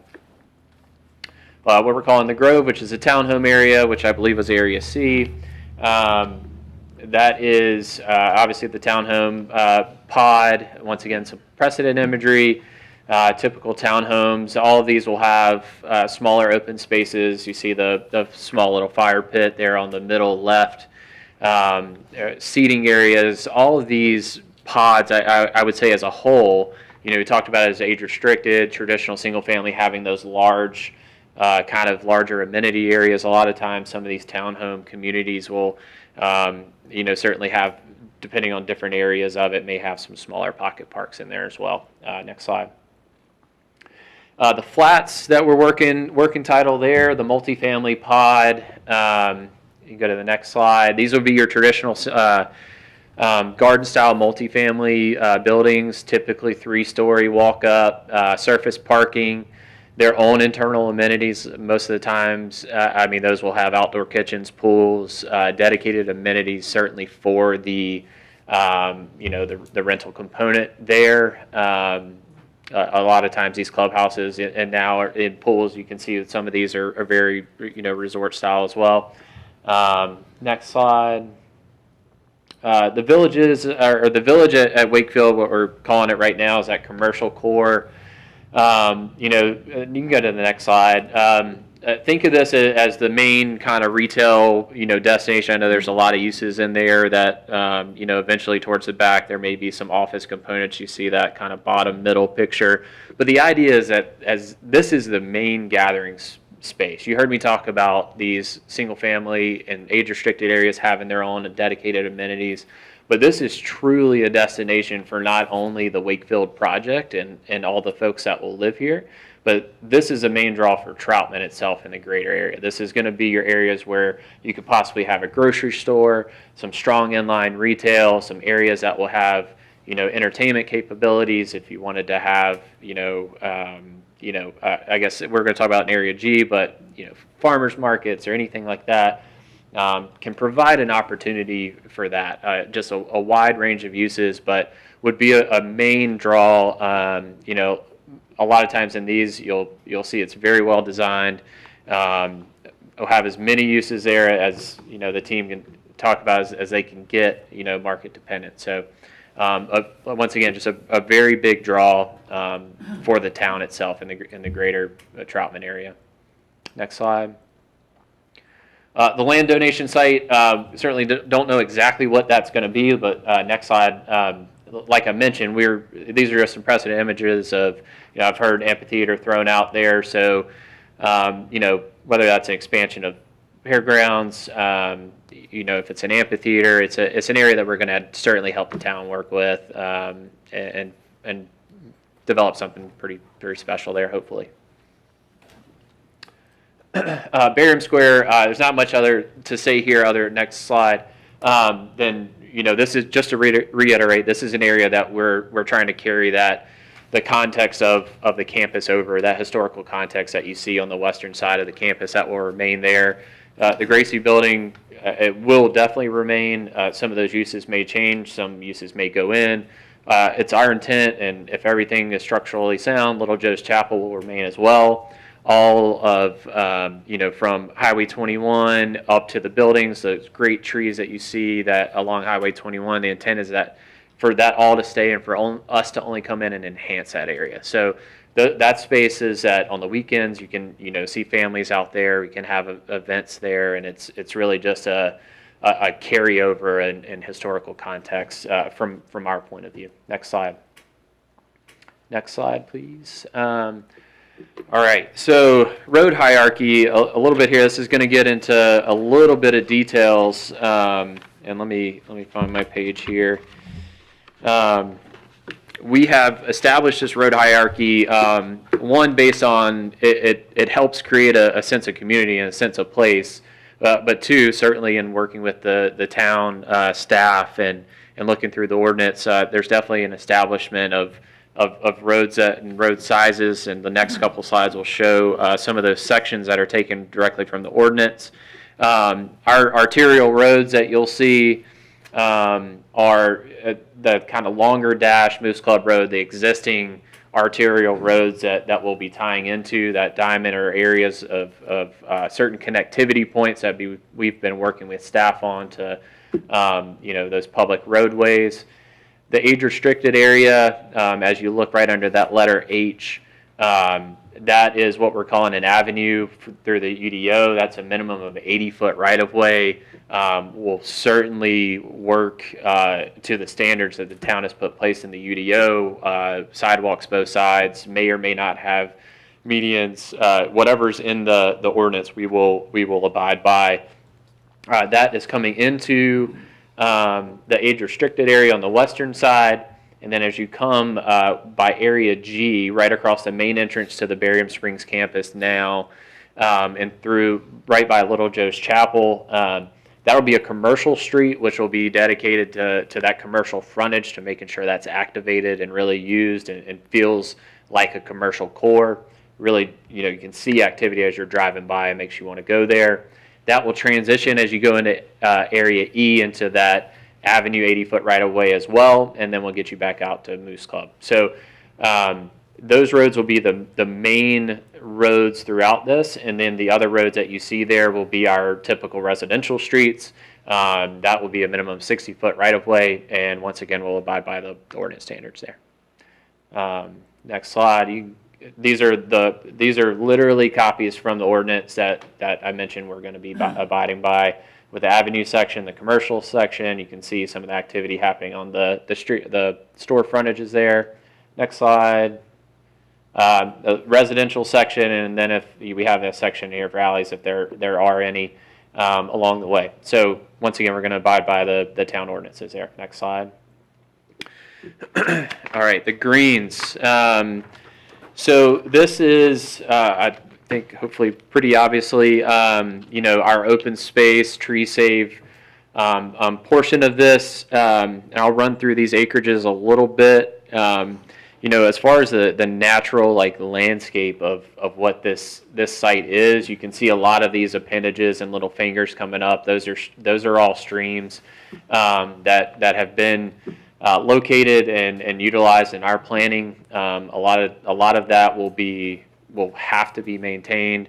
There'll be 50-foot buffers on those streams, 50-foot buffers around the entire property, along with the 100-foot buffer that we've talked about, where you see the cursor now. Area 1, which is just up to the top, very top portion there, that's about 7.61 acres, and we have a little notes in there that a lot of those areas are the intent for us is to keep those as natural as they can be. Where the cursor is right now is an existing lake, along with the one over by Area 6 that I'll talk about, that are just absolutely beautiful. So our intent is to only enhance those, as I mentioned, in Area G. area number 2 there on the far left side, about 6.75 acres of open space. Once again, kind of natural.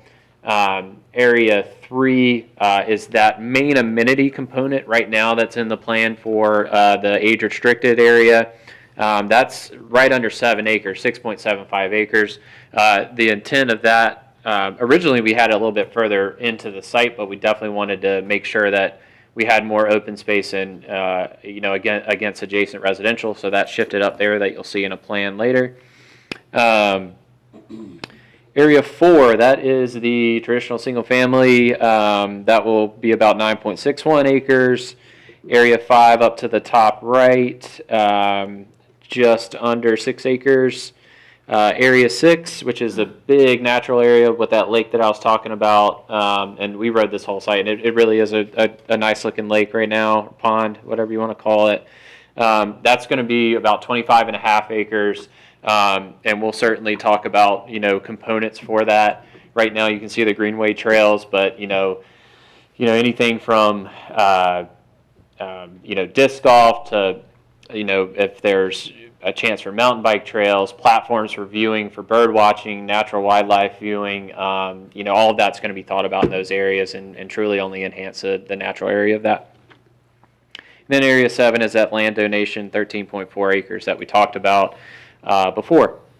As far as the trails and greenways go, you'll see that there's a dark green sort of right in the middle of the page, which is showing the existing Carolina Thread Trail, which connects back down into the town. You can see right out here. That is, as of right now, just for a reference, that portion that you see that's adjacent to our site is 0.85 miles of trail. The proposed public greenway dedications and trail systems that we're showing through the sort of the lighter green color that you can see scattered around the eastern portion of the site. Yep, exactly. That's about 4.5 miles of trails that we're proposing, and we'll have that'll enhance the town's greenways and trail systems that Lynn mentioned earlier. Now, those may be a mixture of hard, soft surfaces, but the intent is to truly enhance that trail system for the town. On the age-restricted side of things, you see more of a kind of aqua color, I guess. That's showing at right over 3 miles right now, and a lot of times those the age-restricted communities, we're showing it as a different color, sort of a private one right now. A lot of the age-restricted communities want those to be contained, as a part of their community, so we're showing that a different color. But that's right at 3.19 miles of trails. So next slide, it kind of give you an idea of some of those open spaces. Both natural, kind of working with water and ponds, and just an idea. Not saying that any of this stuff you're seeing is exactly what it's going to be, but the idea is that we have some great open spaces that are not only, like I said, the village core, not only be utilized by the people that are living here, but certainly if people are using the trails or in the town can utilize as well. Next slide. I'll quickly go through these. These are some plan edits. I know we've talked a lot about, and Lynn did a great job about some plan edits we've done along the way. Obviously coming down the density, I won't touch that. She mentioned that a good little bit. That came up in planning board. A lot of the stuff that we've done here, originally I think at one point, adjacent to Barium Seasons, we had an intersection coming right into that through discussions and community meetings and through discussions with people that live there. We've shifted that over. That's area number 1. Area number 2 there, obviously we talked about making that a 100-foot buffer. Area 3, this just talks to a lot of the lots. The lots just got adjusted to try to take lots away where we could to adjacent residential.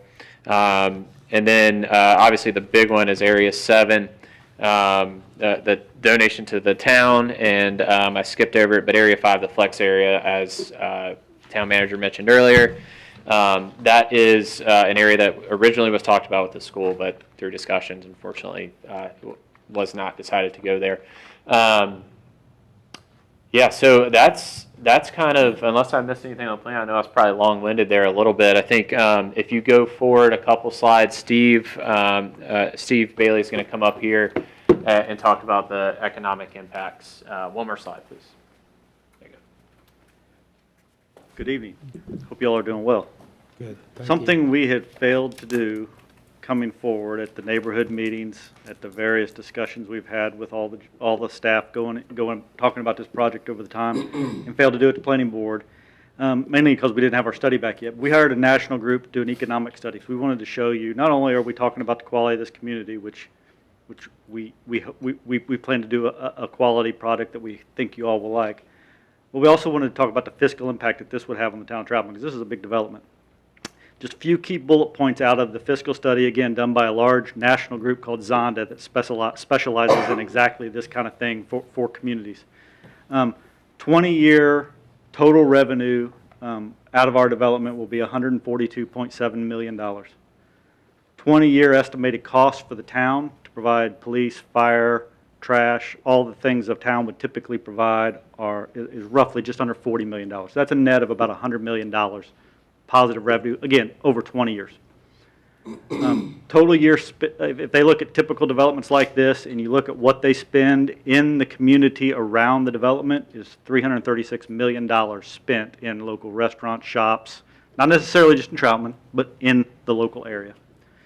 And over the life of life of this project, through construction, but also through all of the folks, if you look at this, there's going to be landscaping, there's going to be HVAC repair, there's going to be all of those different things. New servers at restaurants now because of the new guest. There's about 1,500 jobs that this will create of this development. So that's something we had failed to point out before, but those are things we wanted to point out so you could see the impact to Troutman in a financial sense as well. I'd be happy to answer any questions now. Mr. Davis and I will be happy to come back up after we hear community comments if you prefer to do it then, at your leisure. Any comments for the applicants at this time? I have a couple of questions, maybe to you, Mr. Davis. Look, sir. If it's easy, I'll take it. It'll probably be harder. But, okay, one is the TIA is not complete. That is correct. Will you commit to all the things that's going to come back from that TIA that you're going to Yes, sir. complete? Those Absolutely. We would have to, whether I said yes or no, we have to Planning do group it. didn't get to see it, we didn't, but I recognize the school's starting back at the timing. For whatever reason, the DOT has not gotten back, but I know there's like 27 intersections that have been looked at, or Yes, sir. stuff. So I don't know what's going to come back, but you're agreeing to complete those things required by the DOT. Yes. Okay. The other question I have is duplexes. You've heard us saying we don't have duplexes in our UDO. And while I understand at the meeting with the manager trilogy, the reason of having duplexes there, you and I told you then I didn't agree with them all, and I noticed that others have said, we don't want them, but you agree, no duplexes, and if you do come back to the age management sometime, when we update the UDO in like the next couple of years, if you want to do a presentation of, and we can look at addressing that age restricted area at that time. We would agree we would agree to remove all the duplexes from the development, with the caveat that we may come back to you with a specific product and imagery and ask you to allow it at some later date. But obviously that'd be up to your discretion. Okay, that was what I know Lynn and I talked about it and others, and I saw that the planning group, same thing. So it just seemed like that was an area that we don't have in the UDO, and to allow it is maybe opening up something we don't want to open up until we get to UDO. So I appreciate that. Yes, both. Yes, so we would clarify. We would remove the request for duplexes in both A and B. Thank you. Make it simple. Okay. Other questions? That was Mr. it. Harris? Let me ask you on the age restricted. I'm sorry. Any other questions? No, Mr. Harris? that was mine. All right. Ms. Harris? This is a completely selfish question. Yes. I think on the corner of Fix it. Moose Club Road and 21, there's a church there. Yes, Is that, I haven't heard you all mention that at all. Is that staying there? That is staying, yes, ma'am. That's That is not selfish, because I part got of married there 22 years ago. I just wanted to know. That was a completely selfish question. my anniversary is next weekend. So. Oh, awesome. Not quite 22, don't get me. That was all I had. Okay. Mr. Chanel? Yes, thank you, Mr. Mayor. And thank you for all the information you've given us tonight. This question's, I guess, for Mr. Davis, or you could Sure. answer it. Yes, sir. I know you guys aren't the federal government, okay? But you're hoping for this address to be a Troutman address with a Troutman zip code. I've kind of been assured by Mr. Davis, he's gonna do all he can, possibly, to get the residents possibly of Barrium, Seasons Village, a Troutman address also, piggybacking with you guys. Yes, sir, Councilman. We have reached out to Congressman's office. We have been in contact. There was a question raised, I believe, by Mr. Getzinger about the post office. It is our belief, as the town manager mentioned previously, it is leased, so it is our belief that that lease will go away, that a new post office will be located in this new development, and that provides us a wonderful opportunity to reopen that with the federal government. But we've already reached out to Patrick's office, began those discussions, and made them aware of the changes that we are contemplating subject to an approval. So we intend to do that. Mr. Davis, the reason. Excuse me, one moment. Be happy to answer afterwards. Yes, yes, one moment. Mr. Getson, I'll let you come back once the council has a chance. Anything else, Mr. Now? And I have one more question. Yes, sir. How many different builders or companies will be actually doing the residential and the business-wise?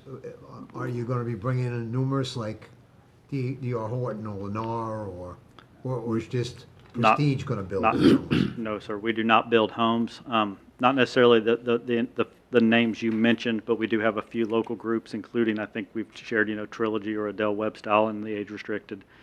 We have two builders we're pretty close on the traditional area, and they are not necessarily the ones you listed, but other more local, regional type builders.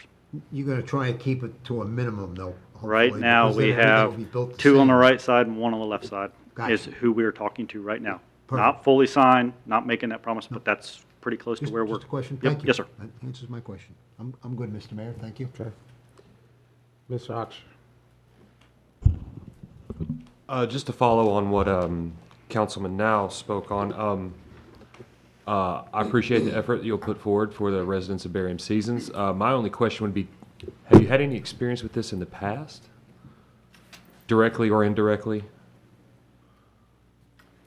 Well, indirectly, we always have that experience through development. And yes, we've dealt with numerous post offices as we've developed in other locations as well. This is a very an interesting one. So no, we have not dealt with this specific matter, but we do believe with the changes that are occurring, i.e. a new post office, very likely that we can make a very good case that didn't exist before for that change to be made, because we are changing the entire complexity, and we're hopeful, we prefer it to be a Troutman address. So we'll put forward our best efforts. That was all I have for now. Mr. Hinkle? I'm going to ask Lynn first, and then I'll ask the applicant. Lynn, in that Part A, primarily, we're talking patio homes. Is what you're planning, this is what you understood. I know that was some of the printed material I had that I've been reading over. Use your mic. Over the past several weeks.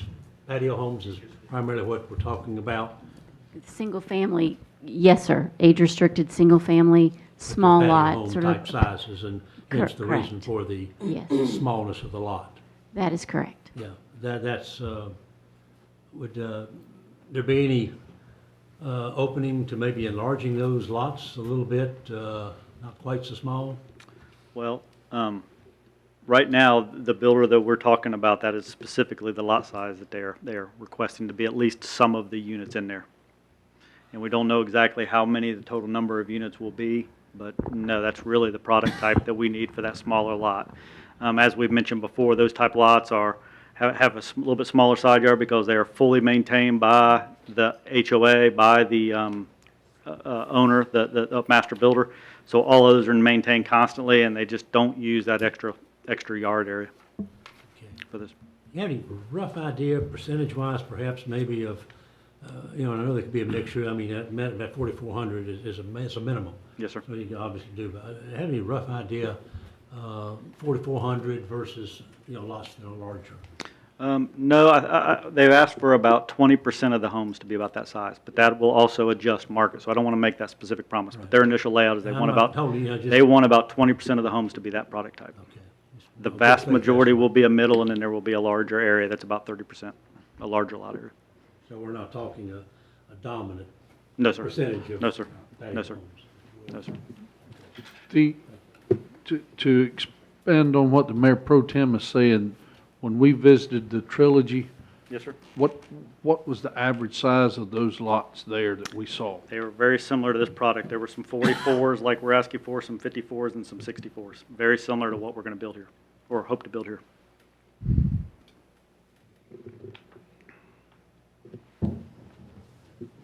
Other questions for the applicants? Okay, I'd be happy to come back up after to answer more, obviously. okay, thank you. Don't go far. All right, we've heard from staff and the applicant. I will now open up this public hearing or to the public. Please limit your comments to no more than 5 minutes and direct your questions to the council.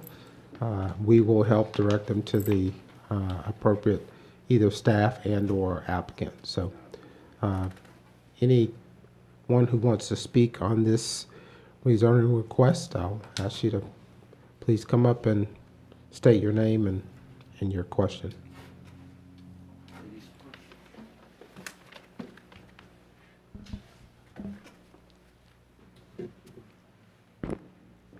Good evening.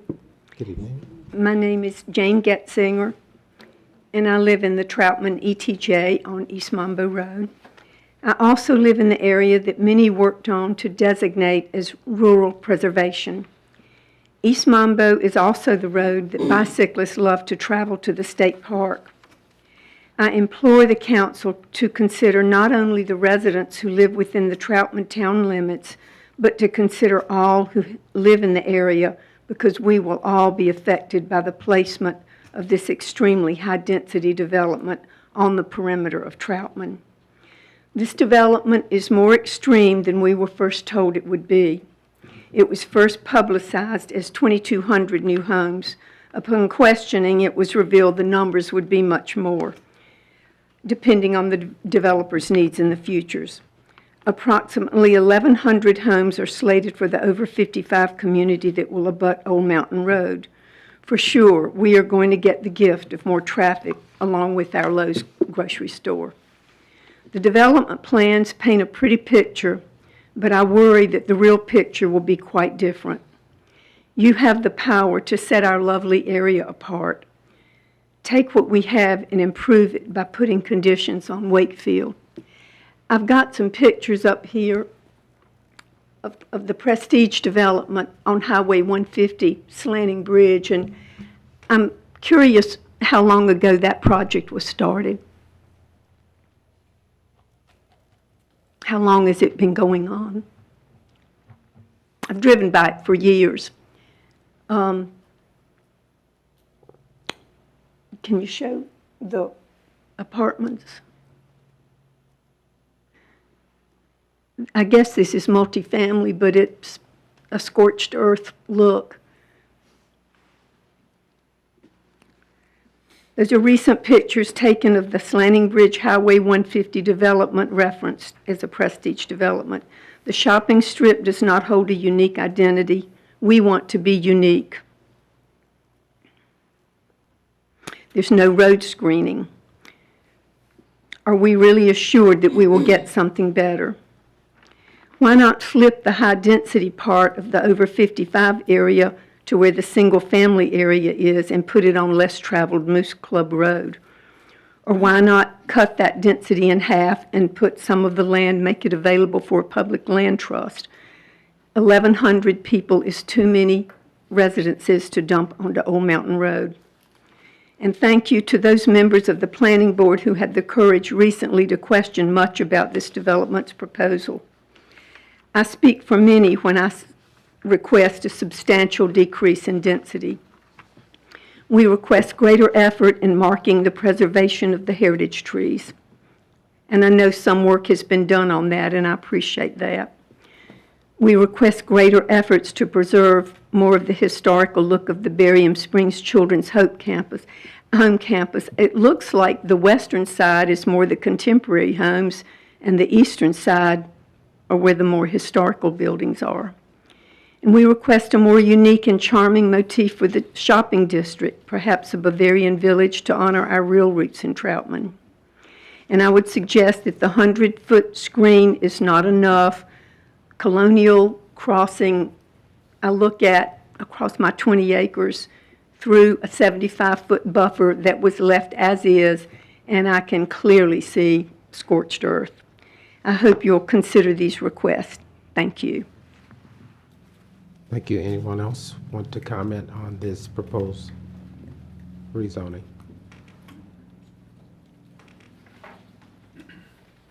Thank you, Mr. Mayor.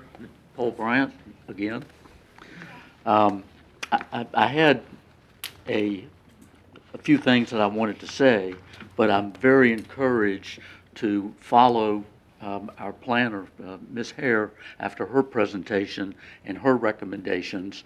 And I believe I heard the developers say that they would withdraw their request for duplex housing in both Section A and Section B. Did I hear that correctly? I believe you're correct. All right. Okay. Okay. Yes, sir. That's a yes. That's great. That was my number one item that I wanted to pursue this evening. I had three recommendations as it relates to conditions that I was going to ask the council to agree to and put into the plan tonight before you vote on it. And one was to delete the wording to include duplex lots residential from both Development A and from Development B. Thank you. You've answered that question, and that's a great relief. You know that our UDOs that went into effect in 2019, January 2019, 4 years ago, did not allow duplexes in any single-family residential zoning in our town. And that has not changed. That's still in place. So I thank you and the developers for recognizing that UDO and for you helping to support that. I'd still like to see in the conditions a written no duplexes in Section A and Section B. I'm not following my script now because she got me off script. Recommendation 2, I wanted, again, she stole my request. I wanted to ask and remind each of you and the audience that Section A and Section B of this development are almost exactly 1 mile from where we're all sitting and standing right now. 1 mile. And you think about that, and you think about how close it is to town center, and it seems to beg the question, why isn't this premier residential single-family housing fitting into one of our existing zoning codes, specifically town residential, 1/4 acre per lot? And I was, again, very encouraged to see Ms. Hare ask for a 1/4 acre, 10,000 square feet in Section B. She gave them some wiggle room in Section A, at the 4,400 square feet. And if you consider that to be age-restricted patio homes, and there's a number of developments to look at in the area, that seems to be a reasonable request in exchange for the 10,000 square foot quarter-acre lots over in Section B. If we could make those a little further apart, that would address many of the issues that we're hearing from the community at every public meeting that we have, which of course is density. And I promised I wasn't going to density or to traffic tonight, because y'all have heard that ad nauseum. And it's important to everyone. So if we can find some way to increase the square footage on those lots, particularly the setbacks, 7 feet. You got a 44-foot lot in Section A recommended with a 7-foot setback. That's 14 feet. So you got a 30-foot house and only 7 foot between it and your neighbor's property line. Is that enough?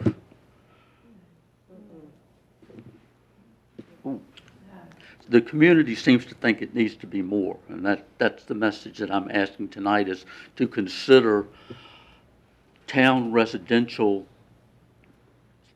zoning in both A and B that would give us a really nice upscale community, so that there are choices throughout the 3,500 to 4,000 residences, dwelling units that are planned for this huge complex. And so there needs to be higher end homes, and there needs to be patio homes, there needs to be affordable housing. All of these things figure into this type of a development. Let's make it a choice for everyone and that they feel good about. Now, Thank you, Mr. Bryant. am I at my 5 minutes? You're at your 5 minutes. Thank you so much. I'm so sorry to hear that. I talk a long time.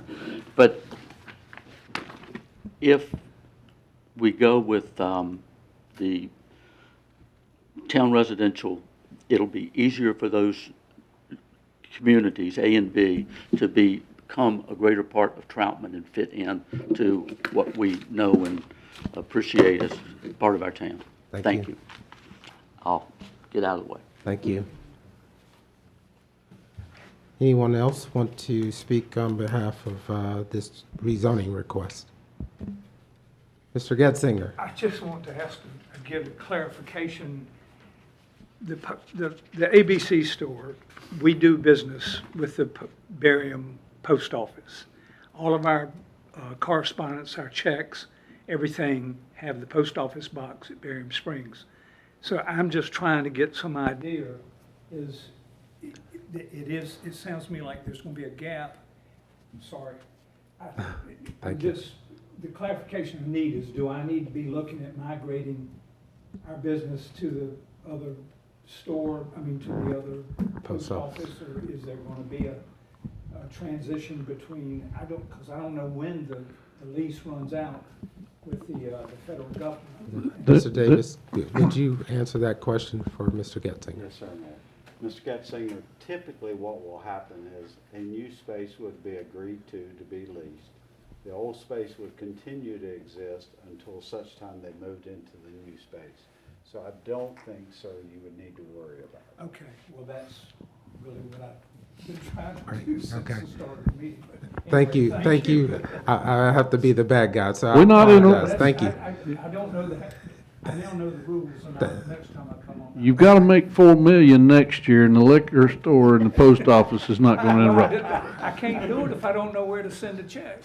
We're not shutting it down. We'll make sure you know where to send the checks, Mr. Getzinger. Thank you so much.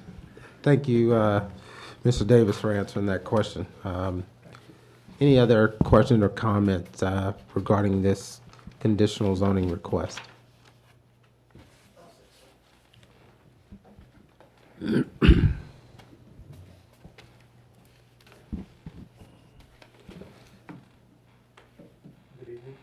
Good evening. My name is Matt Waters, Mr. Mayor, Council. Thank you for hearing my comments. One thing I did want to ask, just as a point that I hadn't heard brought up tonight, and I thought maybe could be a point of consideration moving forward, is from the planning and development meeting. My understanding was the developer was, is this not on? Can you not hear me? It's just not on. It's not on. Mm-mm. Push the button. Push the button. Press and hold for a second. Yep, Michael, it may not be working. You paused my time, didn't you? This is planned. This is planned. Is that better? Yes. Oh, yeah, I can thank hear me you. now. Thank Okay.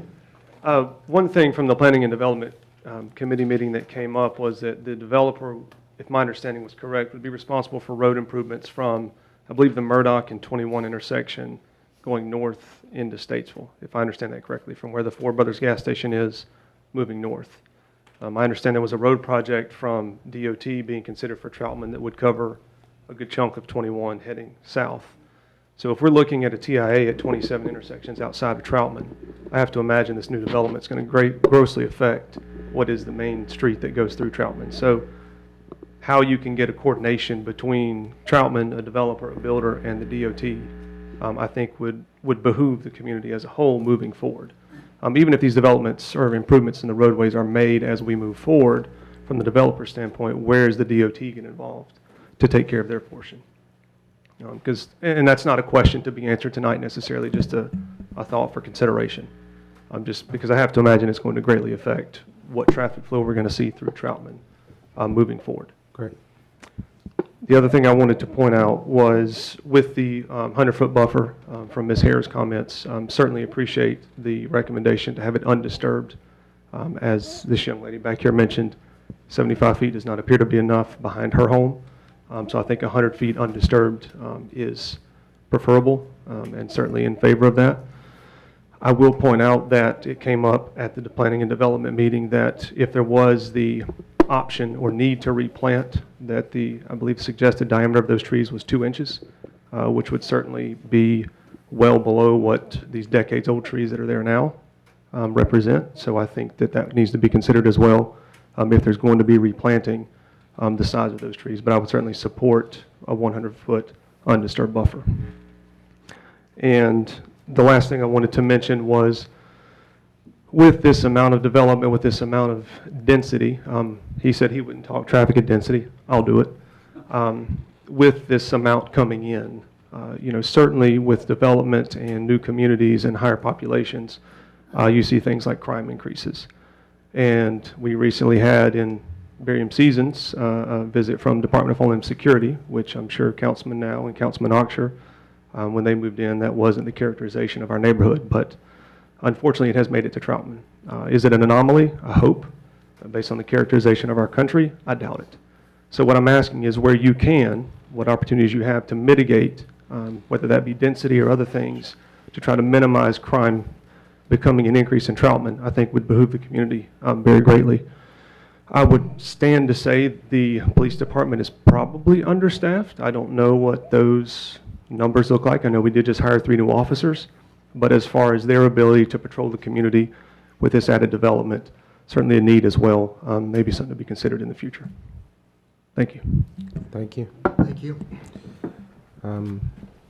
Anyone else want to comment on behalf of this rezoning? Okay. I will now close this public hearing. Before I close this public hearing, I'll ask the clerk if there's any emails that come in. Okay, I have a comment from the Duck Creek Gun Club. It says, we, the membership of Duck Creek Gun Club, located at 181 Duck Creek Road, an establishment club of more than 50 years and made up of local citizenry, respectfully requests that the town board deny the Wakefield rezoning request on the grounds that its proposed density is too high and that is not consistent with the town's land development plan. Furthermore, it is felt by the membership that the proposed development is not in the best interest of the town, the Barium community, nor the club. And then the next one I have is from Seth Farger. As you give consideration to the rezoning request for this expansive new development, I ask that you keep a few key factors in mind. To begin with, you are being asked to cast a vote tonight on a concept, not an actual plan. Everything you've been shown tonight is a hypothetical example of what the development and its amenities might look like. Stock photos and lots of renderings of houses, commercial buildings, swimming pools, and pickleball courts. Prestige corporate development does not do any vertical construction. They acquire land, install infrastructure, utilities, and the like, and then hand individual lots themselves over to individual builders. With such an expensive development with many different types of dwellings being constructed, it is highly unlikely that any single builder, H.R. Horton, Ryan Homes, Lenore, and so forth, will be overseeing all of the construction. As you likely are aware, different builders do things a different way, so it's very unlikely that there will be any sort of consistent or cohesive design throughout the different areas of the development, possibly within each individual section, but not over the development as a whole. Secondly, infrastructure consists of far more than merely roads and byways. As the town continues to grow, it is relying more and more on outside communities for basic services like water and sewer. Most of these communities are experiencing their own growth as well. What happens when the towns that supply water to Troutman or receive sewer from Troutman reach their capacity? Prestige has mentioned building 2 additional pump stations to aid in delivering the sewer. That might seem like a simple solution, but it results in placing a higher volume of sewage in an already troubled system. Consider the example of the water main break back in January. After failing to locate the issue, an outside contractor was brought in only to discover the actual problem was deeper than initially thought, and the broken pipe was one that the town didn't even know existed. This repair came to a cost of over $116,000 to the town of Troutman. To borrow Council Member Hinkle's comments relating to the fee increases passed back in April, we've been kicking the can down the road for too long. Well, perhaps it's time that we stop kicking the can down the road relating to water and sewer, find out exactly what the town has and where the potential problems lie before significantly increasing the strain on an already burdened and apparently relatively unknown system. Development is happening, that is clear. Development is this magnitude, and its strain on local resources, schools, utilities, and roadways is unprecedented. I ask you to please listen to the voices of concerned citizens who elect you for your position as an advocate and a voice for them. Any additional? Is that it? Okay, thank you. Probably need to handle the conditions. We want to do that before, I'm seeking, Gary, before we move to the approval of the ordinance. Yes. Okay, thank you.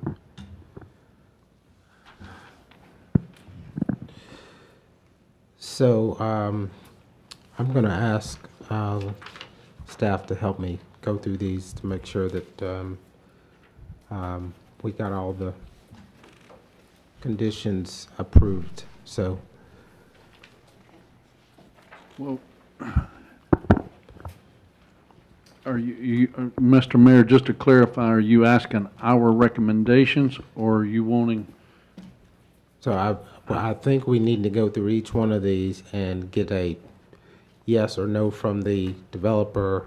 Yes. Or, excuse me, the applicant. Yes, sir. And then we can, we may have to negotiate or whatever on Yes, each sir. one of these. Yes, sir. Yeah. So, Lynn, if you want to start with the first one, and we'll. Yes, absolutely. All right. Condition, let's see, under general provisions, the applicant's comment there that's underlined in blue, I won't read it unless you want me to. Okay. Staff is fine with that. Okay. Should I stand up there? Sure, that'd be great. Yep. We can check these off as we go along. Where was that one? This is on page 1, item 1, General general provisions. provisions. 1-1, all right. Yep. All right, that last sentence, conceptual plans shall be substantially similar to the conditions outlined herein. And staff is good with that comment? Are we all good with that? Are you Yes. good with that? Yes, sir. Okay. You wrote it, we're good. All right, then, okay. Then moving forward, Area 2, development areas. Area A, which is the age-restricted single-family. Staff would recommend, and the applicant has agreed to strike to include duplex lots. And then the applicant has agreed to reducing the total number of units to 750. Staff is we're fine with that, which reduces the overall density to 2.47. And then that last statement, staff would recommend that that be stricken. Duplex lots shall not exceed 100 lots. Duplex lots shall not be allowed adjacent to any Barium Seasons Village, which is at the top of the second page. Which would be stricken if we agreed to no Correct. duplex? Yes. Yes. All right, I don't know if it's my hearing or what, but we're saying no duplexes in Pod A. Okay. Yes, sir. Yes, sir. Now, what was the first one you said? That first sentence, age-restricted single-family in red, where it says to include duplex lots. Okay. We would recommend that that be stricken. Mr. Mayor, are you wanting to go through the list that we have on paper, or are you wanting, I'm sure there's going to be things that are going to be interjected. You want to go through I the paper want first? to go through the whole paper first, yeah. And then come back? Yeah, Okay. if there's other things. I just want to be clear, I did not know there was going to be a test. Yeah. It's going to be a test. Open book. It's called pop-up quiz. Gotcha. And then just to clarify, on the top of the second page, we would strike that comment about duplex lots not to exceed 100 lots. That would be removed. Okay. Council, good with that? Yes. Item 2? Okay. And you're good with that? Yes, sir. Steve? Yes, Okay. sir. So, Okay, next. and then on page 2, Area B, traditional single-family. Staff would recommend, and the applicant is agreed to remove the statement to include duplex lots. That will be removed, as well as the comment at the bottom, the note that references duplexes would be stricken. The number of units, the applicant has agreed to 650 total lots instead of 700. Changing the density to 2.96. Staff is recommending an increase in the minimum lot size to 10,000 square feet. We do not know if the applicant will agree to that or not. Yep. That's something that needs to be discussed. We can agree to everything but the minimum 10,000 square feet. okay. Staff, council, are you good with all the items except for the 10,000 square feet at this point? Any questions? Okay, so 10,000 square feet. That staff is recommending that part of it. Council, what's your pleasure there? What would you agree to? Show me your cards. 5,000 square feet. Again, this isn't, the reason it's a minimum, the reason it's in there is so to give us flexibility on product. It's certainly not that all of the lots are going to be that size. Could you just and refresh me? You had mentioned earlier on percentages. On the other side, the specific request from that builder is 20%. On this one, we haven't got a specific request for what that density is, but I would want a little more flexibility on this side. I would agree not that no more than half of them would be less than 54 feet. We're requesting 10,000. No less or no more? No less than 54 feet wide. No more than half will be no less than 5,400. That is correct. Okay. So 5,000 square foot minimum, period. And then an additional condition that no more than half of the lots in Pod B would be narrower than 54 feet. Is that clear? Council, are you good with that? Which would ensure a larger square footage for those lots, obviously. Any opposition to that? Okay. Lynn, what are you thinking? The 54 feet will make it a larger lot. And you're stating that no more than half would be? narrower than 54 You're just stating feet. no less than, So no at more least, than, maybe a better way to say it, at least 50% of the lots will be 54 feet or wider. but you're not stating that 54% will be larger than 5,000 square feet. No. No. They would by math, but they would get even deeper, but I don't know exactly what that square footage would be. I hate to, I mean, it's completely up to council, but just for reference, 5,000 square feet is probably smaller than the lots we're seeing in many of the developments that have been approved on Autumn Leaf. But it is larger than what was originally proposed, so I think that's a compromise that's. Council, what's your pleasure? I'd like to know what Councilman Harris thinks. I've come to respect your lot size math. So- Well, I would agree that that is a compromise that's probably worthwhile from what I've seen some of the other areas. Because they're not gonna all be that size, especially as they go into cul-de-sacs and everything like that, so. And no more than, at least half of them will be 54 or greater, so wide, no, I think that's a great compromise. I mean, would it be possible to get any of them into 10,000 square feet? I could not commit to that, no, sir.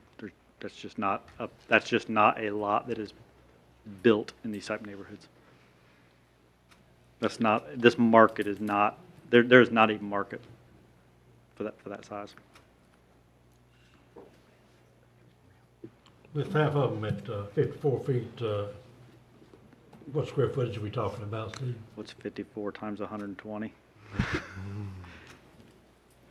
To be quite blunt, they're going to be about 120 foot About deep. 6,000, then around 6,000. How much? Yeah, I think a little better than that, but Around six, there you go. 6,500-ish, almost 6,500.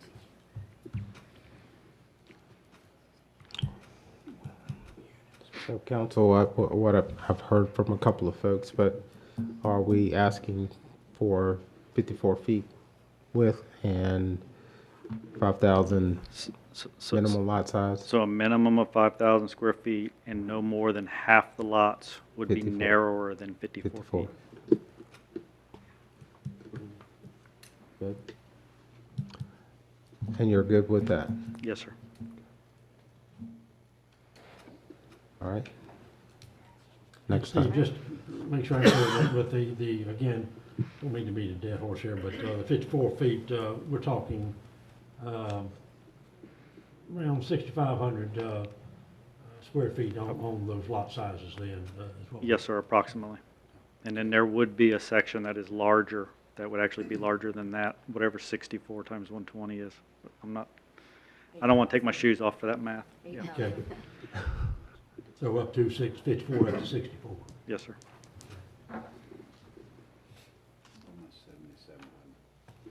All right. Somebody's good at math. Okay.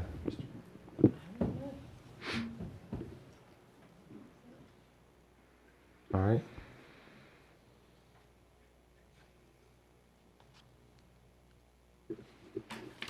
Before we move forward, I want to go ahead and close the public comment period and let us continue to go through these as we, and what I would ask as I'm closing this, I know you asked a question about if there are issues that might arise. Seems like we should just go ahead and tackle them as we're going through these, unless they're totally separate and off. So if the Okay. condition is applicable to the section we're in? Correct. Then we'll go ahead and do it. That way we can just go ahead and get through it. All right, so public comment period's closed. We'll continue down with the, no, we will not. Or do you need to? Absolutely. Okay. Nope, too late. No. We're gonna double back the A since I'm just closing. So what's your? I did just have, that's a small version of your master plan up there, but in the faint white writing in between the two large segments of A, right, area shall have flexibility to convert to traditional larger lots, minimum 80 feet wide without age restriction. This has not been discussed tonight, so.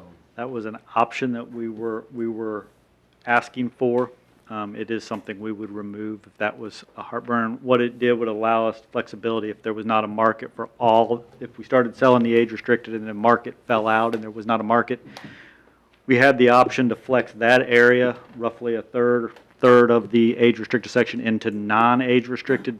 But if we did that, they would be large lots. They would be over the 10,000 square foot and they would be 80 foot wide.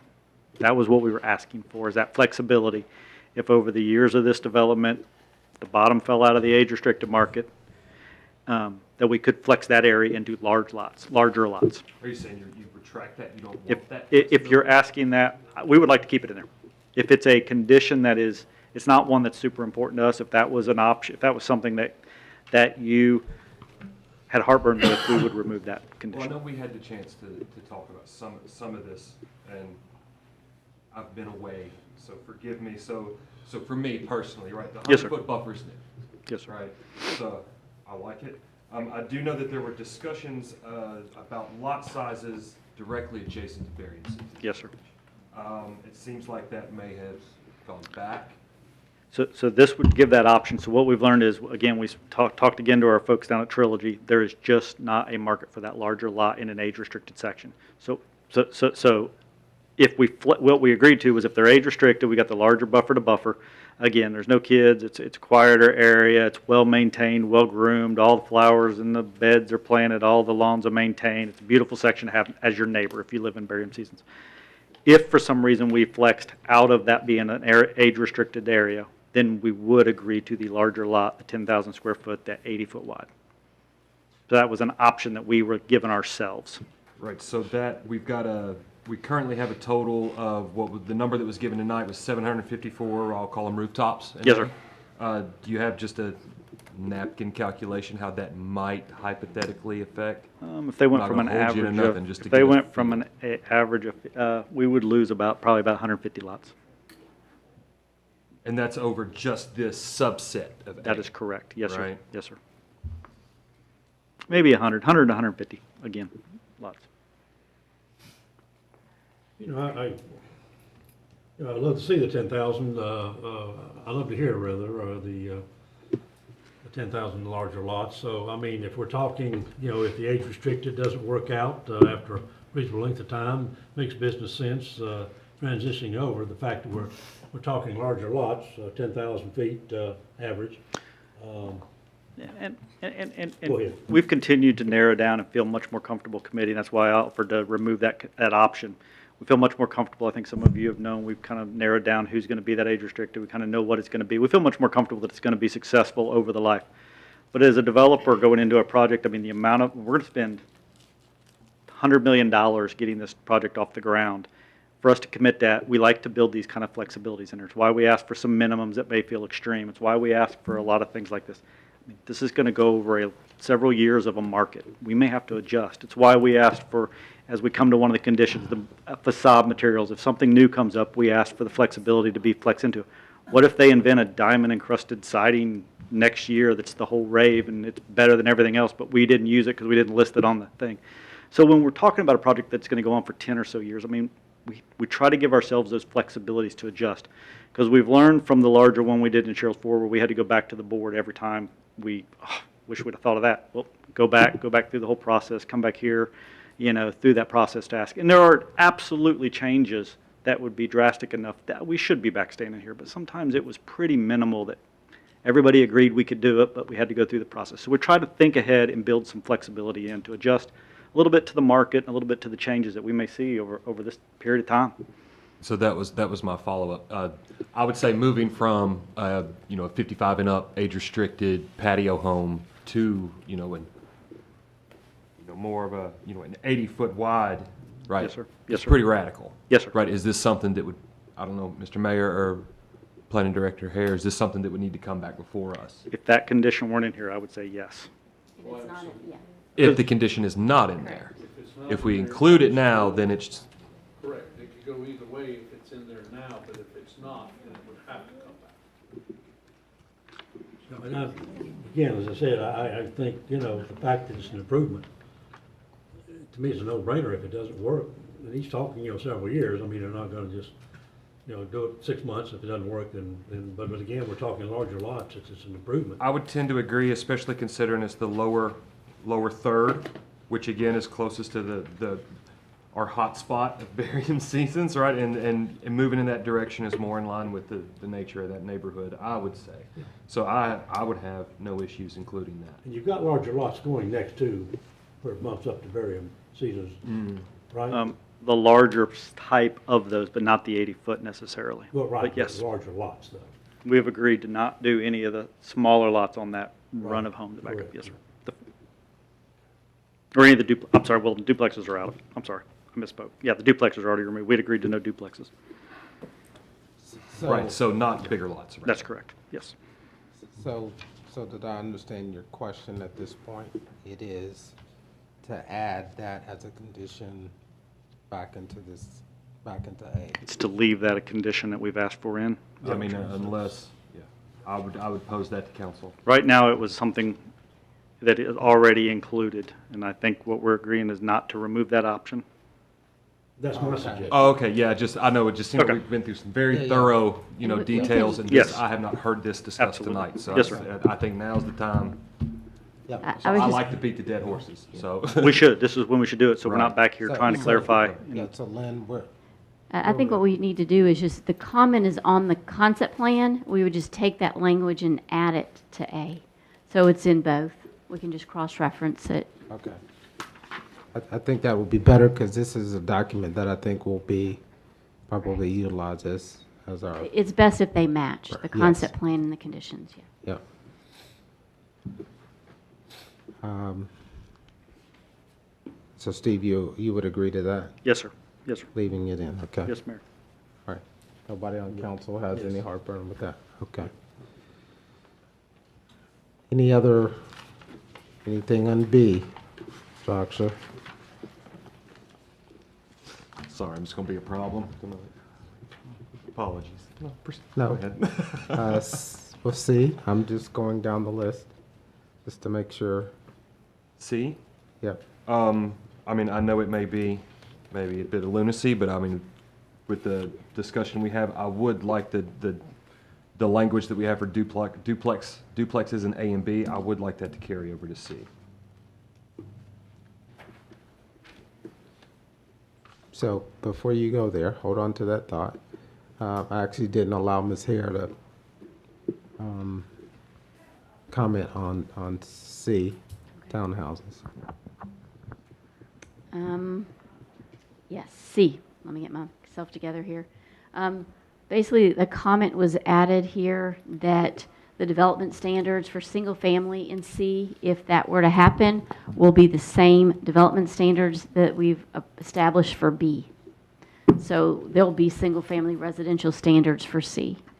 So that was what staff was recommending. The minimum lot width, the applicant has agreed to 20 feet to increase the minimum lot width for townhomes to 20 feet. Staff has suggested 30 just based on other townhomes in town, but the applicant has not agreed to that. The applicants agreed to increase the minimum lot size for townhomes to 1,600 square feet. Staff is okay with that.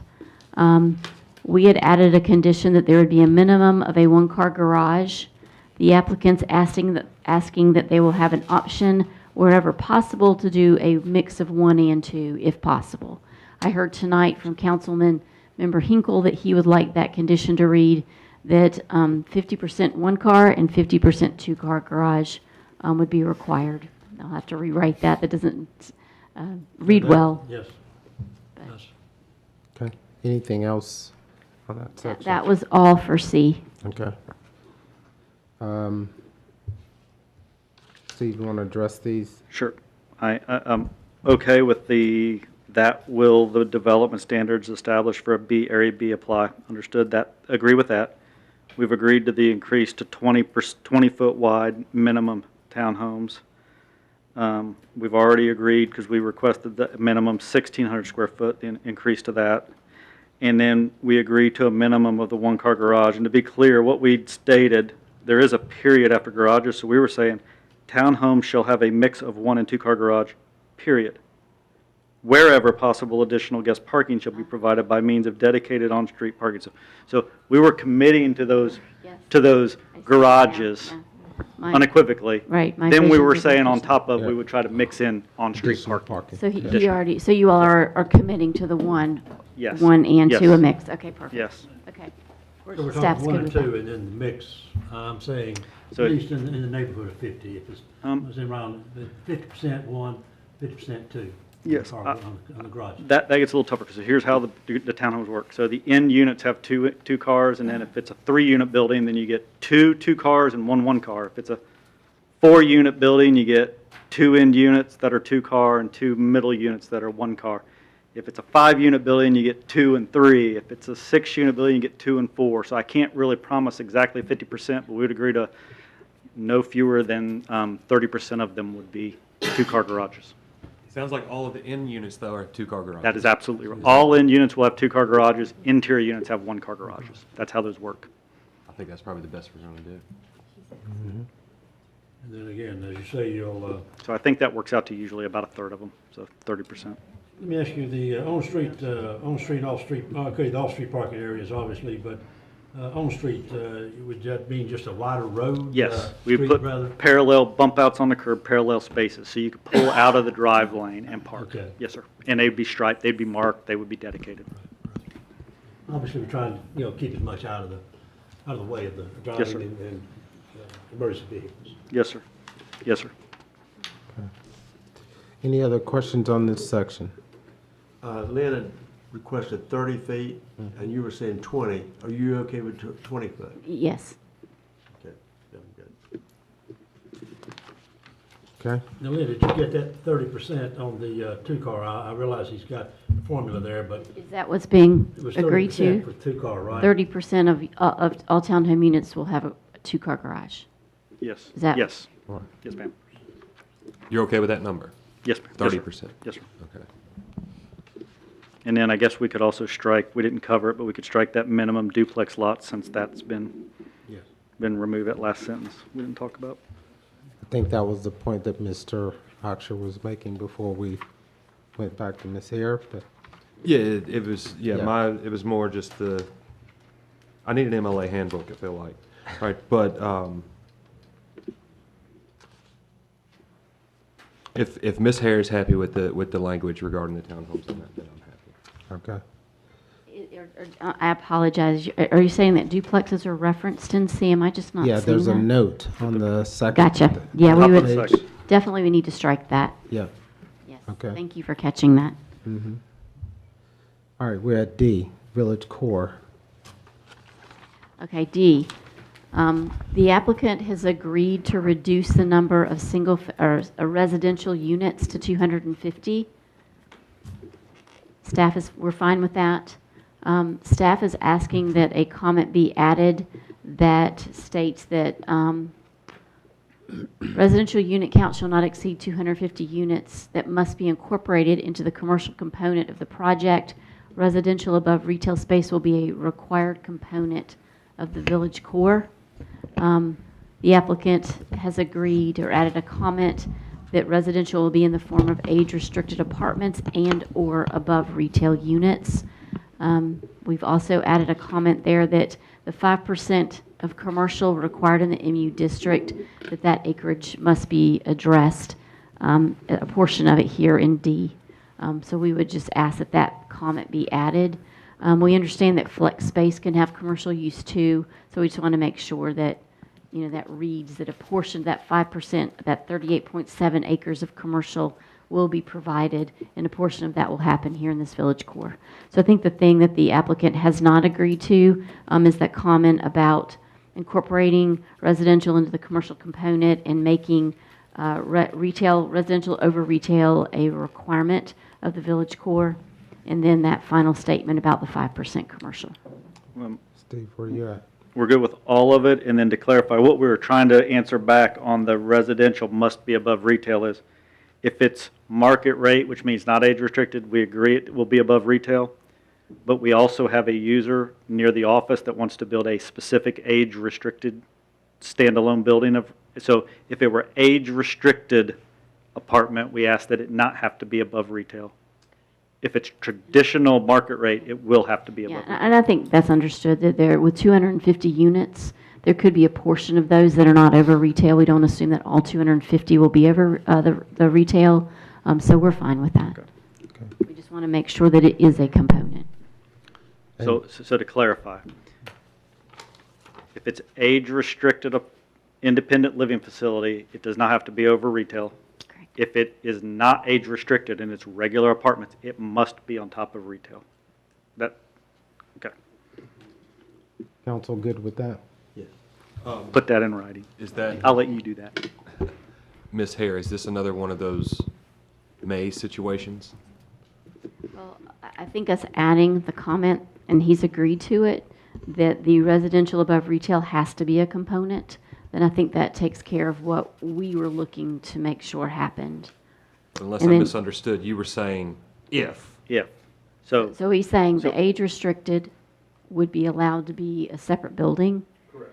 And if it's what's going to be above the retail, which it would not be. So it's an either or. If it's if it's an age-restricted apartment, it does not have to be over retail. If it's not age-restricted, it must be over retail. Correct. But they have to provide residential over retail. But you're still required to have the retail. Correct. And the way this is written, and correct me if I'm wrong, let's make sure we're on the same page. Right. You still have to provide a component that's residential over retail. Is that- No, we weren't necessarily making that promise, no.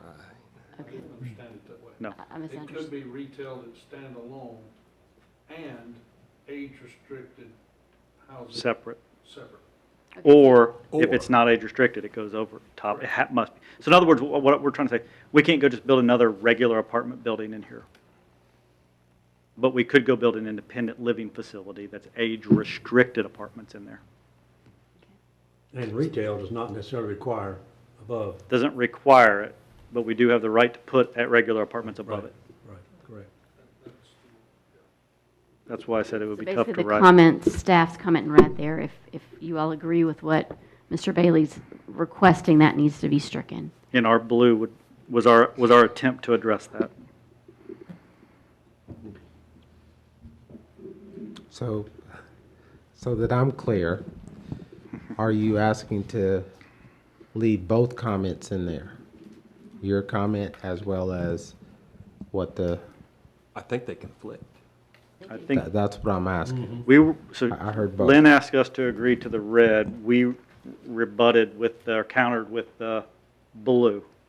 Okay. Is the way I looked at it. If that makes sense. And there may be a better way to write what we wrote in blue. Residential shall be in the form of age-restricted apartments and/or above retail. In other words, what we're trying to say is if it's not age-restricted, it must be above retail. But if it's age-restricted, it will Yes. chew into the square footage of the Just take retail, out- right? Yes. Yes, sir. Take out Yes, sir. the and, where they've got and or, just take out the and. Yes. Residential shall be in the form of age-restricted apartments or.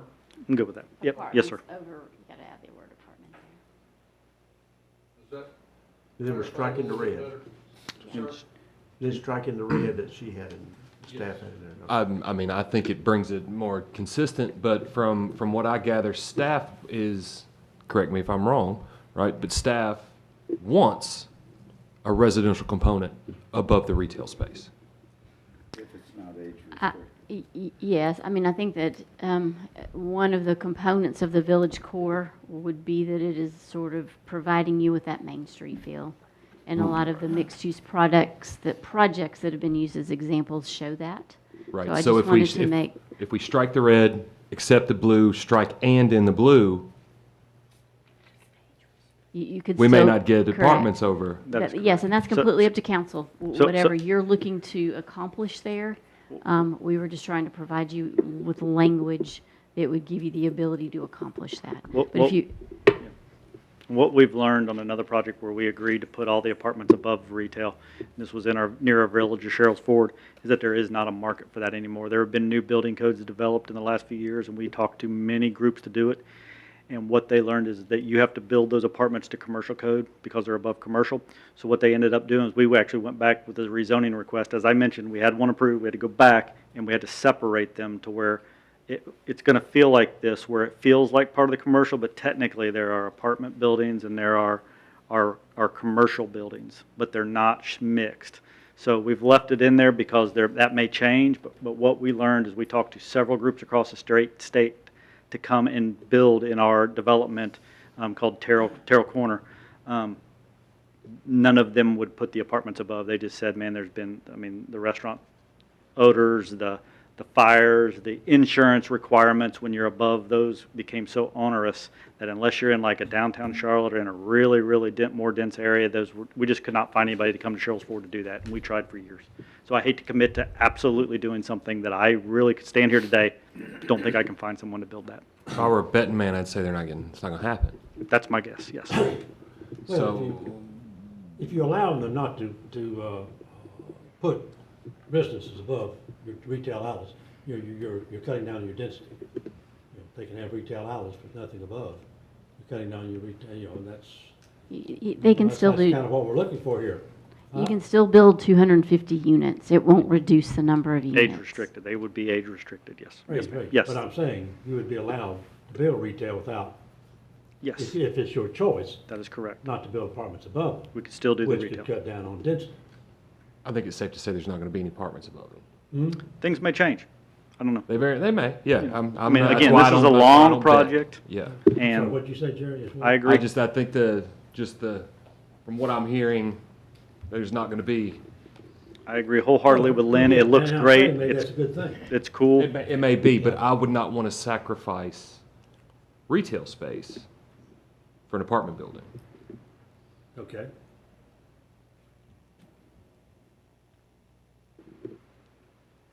Because that would, if you wanted to build age-restricted, freestanding apartments, yes, sir. Right, that will come at a cost to the retail space in our bright red village core there. Potentially, right? But why we liked it was those age-restricted would drive. So between the trilogy and then another 250 units, we feel really strongly we will get. We're talking about Iredell Memorial Hospital and other hospital groups that will drive. So those the age-restricted building will be a 4-story, all interior elevator, very high-end, all set up for 55 and older, which you must be to live there. And it drives that medical that we're looking for to come to that.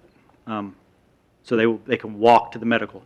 So the difference between an an age-restricted development like an independent living facility and an actual medical care facility is there are no doctors provided in what we're proposing. So it brings the medical nearby, and they actually outsource a lot of the care to the residents. So the reason we're asking for that in the commercial center and not a separate area of the development is because it's so ingrained to that medical users that we hope to bring to the commercial. That's why we're asking for it in the red, the independent living facility. I didn't say that very clearly, did I? So the reason we proposed in the middle of the commercial as you're proposing, as opposed to the flex area or somewhere else, is they want to be able to walk and get those medical doctors there without the actual treatment in that building. So they have to be very close to the medical. You're speaking now of just age-restricted. Just an age-restricted apartment, yes, an independent living facility as they're known. And they're typically one. That he's taken away from retail space. Yes, sir. Is that a legitimate concern? Yes, we would be happy to, we could increase the request for 600,000 square foot's a lot of retail. It's a lot of retail. For a Publix is 55,000 square foot for a frame of reference. It's 10 Publixes. Well, a food line. A food line, a Publix, yeah. Mr. Davis is a smart man. Yeah, I don't doubt it. Just something. Really? Something. Never heard that before. Something just doesn't sit right with me. I can't put my finger on it. We could agree that a proposed independent living facility would not count against the 600,000 square foot. Be happy to agree to that. I'm sorry, agree with what? That if we did an independent living facility, an age-restricted apartment, that it would not count against the allowed 600,000 square foot. Okay. It sounds good, but on the flip side of that, again, we talk usually when we're talking about density, we're talking about heads under roofs, right? But that's one of the issues I have with Burkdale. I don't like going there. because I'm squeezed in and there's no room, right? So what you recommend, oh, well, good. But then I just think, well, that's just going to tighten down on those parking lots, tighten down on those streets a little bit more. And I'm a grown man and I'm scared to drive through Burkdale. Yeah. I'm afraid I'm going to get hit or T-bone somebody. So I don't, no need for that. I will point out that on my end, at least. On in Burkdale, they got minimum parking requirement reductions as part of their approval. We're not asking for that. So we will still meet your, I go to Burkdale every once in a while too, if I have to. Yeah, there's some stores that I have to go down there. Yeah, but it's... Understood. So just to point that out, I don't know what their reduction was. I do know they got a reduction in their required spaces. We're not asking for that. So we will meet your code requirement for parking.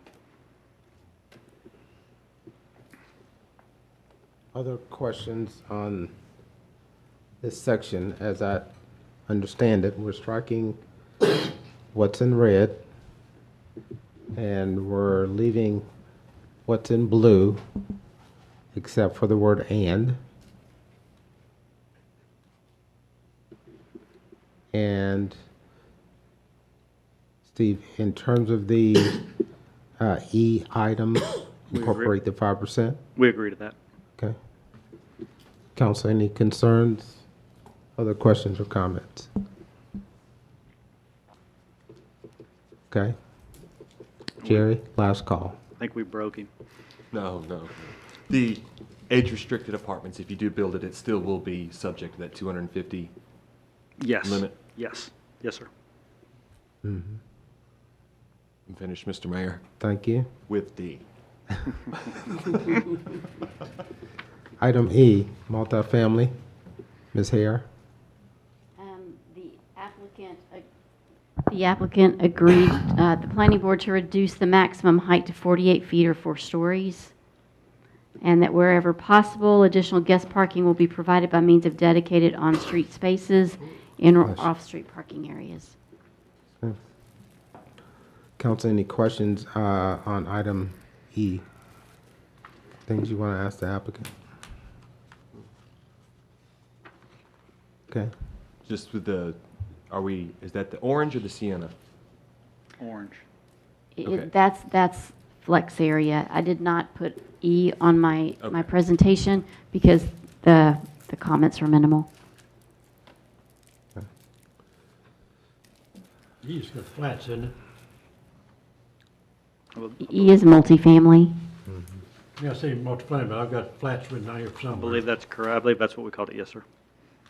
Yeah. I've got flats here in parentheses for some reason, but that's okay. All right, so Steve, you're good with E? Yes, sir. Are your comments? Yes, All sir. right. Yes, sir. Item F, flex area. Staff made a suggestion that residential be stricken from this as a use in and of itself, and that it would only be commercial or mixed-use commercial residential. That it be residential, again, that's incorporated into the commercial. The applicant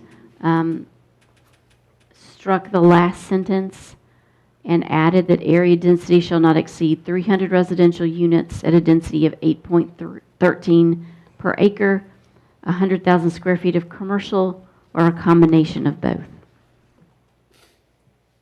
That was our attempt to address your concern, was putting more limits on that.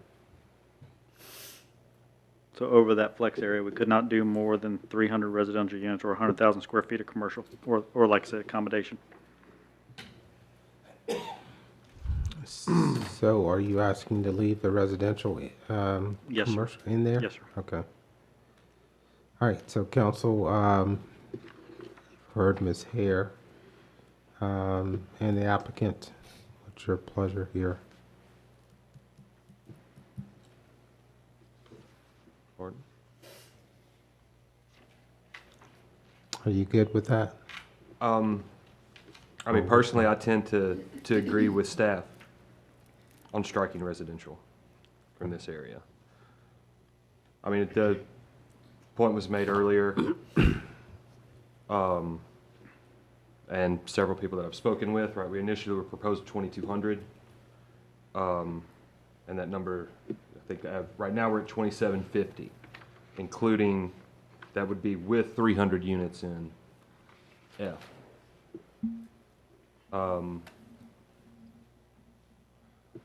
I'd be happy splitting the difference to 2450 and striking residential from this area, unless there's just something I'm not aware of, or if fellow council members disagree.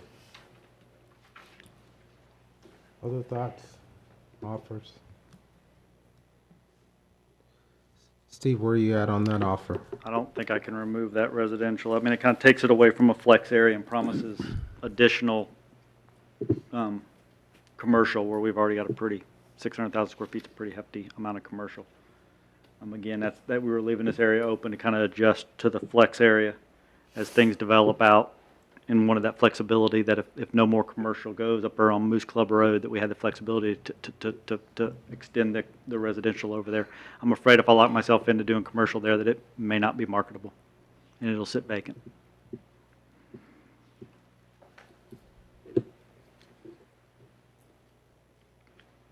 I wish I could agree to everything you asked. That's just something that area would just be very difficult. I would be worried that it would become unmarketable for a commercial corner up there. We're going to try. We've been talking to a daycare center, but I don't have anything firm on that. So that my fallback would be to extend residential across that. What exactly is commercial residential? You got mixed use commercial residential. Is that over retail? Is that I think property that for was- retail, or what is it? What are you Just saying? where there's residential incorporated into a commercial project, rather than it just being solely all residential, that you would have a combination of both. It could be residential over commercial. It could be office buildings. It Allow could him to be. put in, what percentage of commercial versus residential? Yeah, I don't think we were specifying that. We weren't, specifying a percentage there. I don't think that was part of our recommendation. I think they've agreed to say they'll put 100,000 square feet of commercial and 300 residential units Give there. him some wiggle room, and, I can give you some wiggle room possibly, and, not restricting yourself to too much commercial that possibly you can't sell. And If we agree to to extend say 5% of that area will be commercial, which is similar to your mixed-use development requirement. I don't even know what that total acreage is. 5% of that, 30 of acres. the 36.9 acres. So 5 or 6 acres commercial. Yeah, about 37 acres, talking flex. So we'd have to meet your underlying MU requirement of 5% must be commercial on that flex. I think that's written for the entire project will have 5%, but if you want to say that that pod alone will just have 5%, that's fine too. Is that what you're suggesting? That's what I was suggesting. I think it's both, right? So if it came forward as a standard project, that flex area alone wasn't part of the bigger development, it would still meet by itself your MU requirements.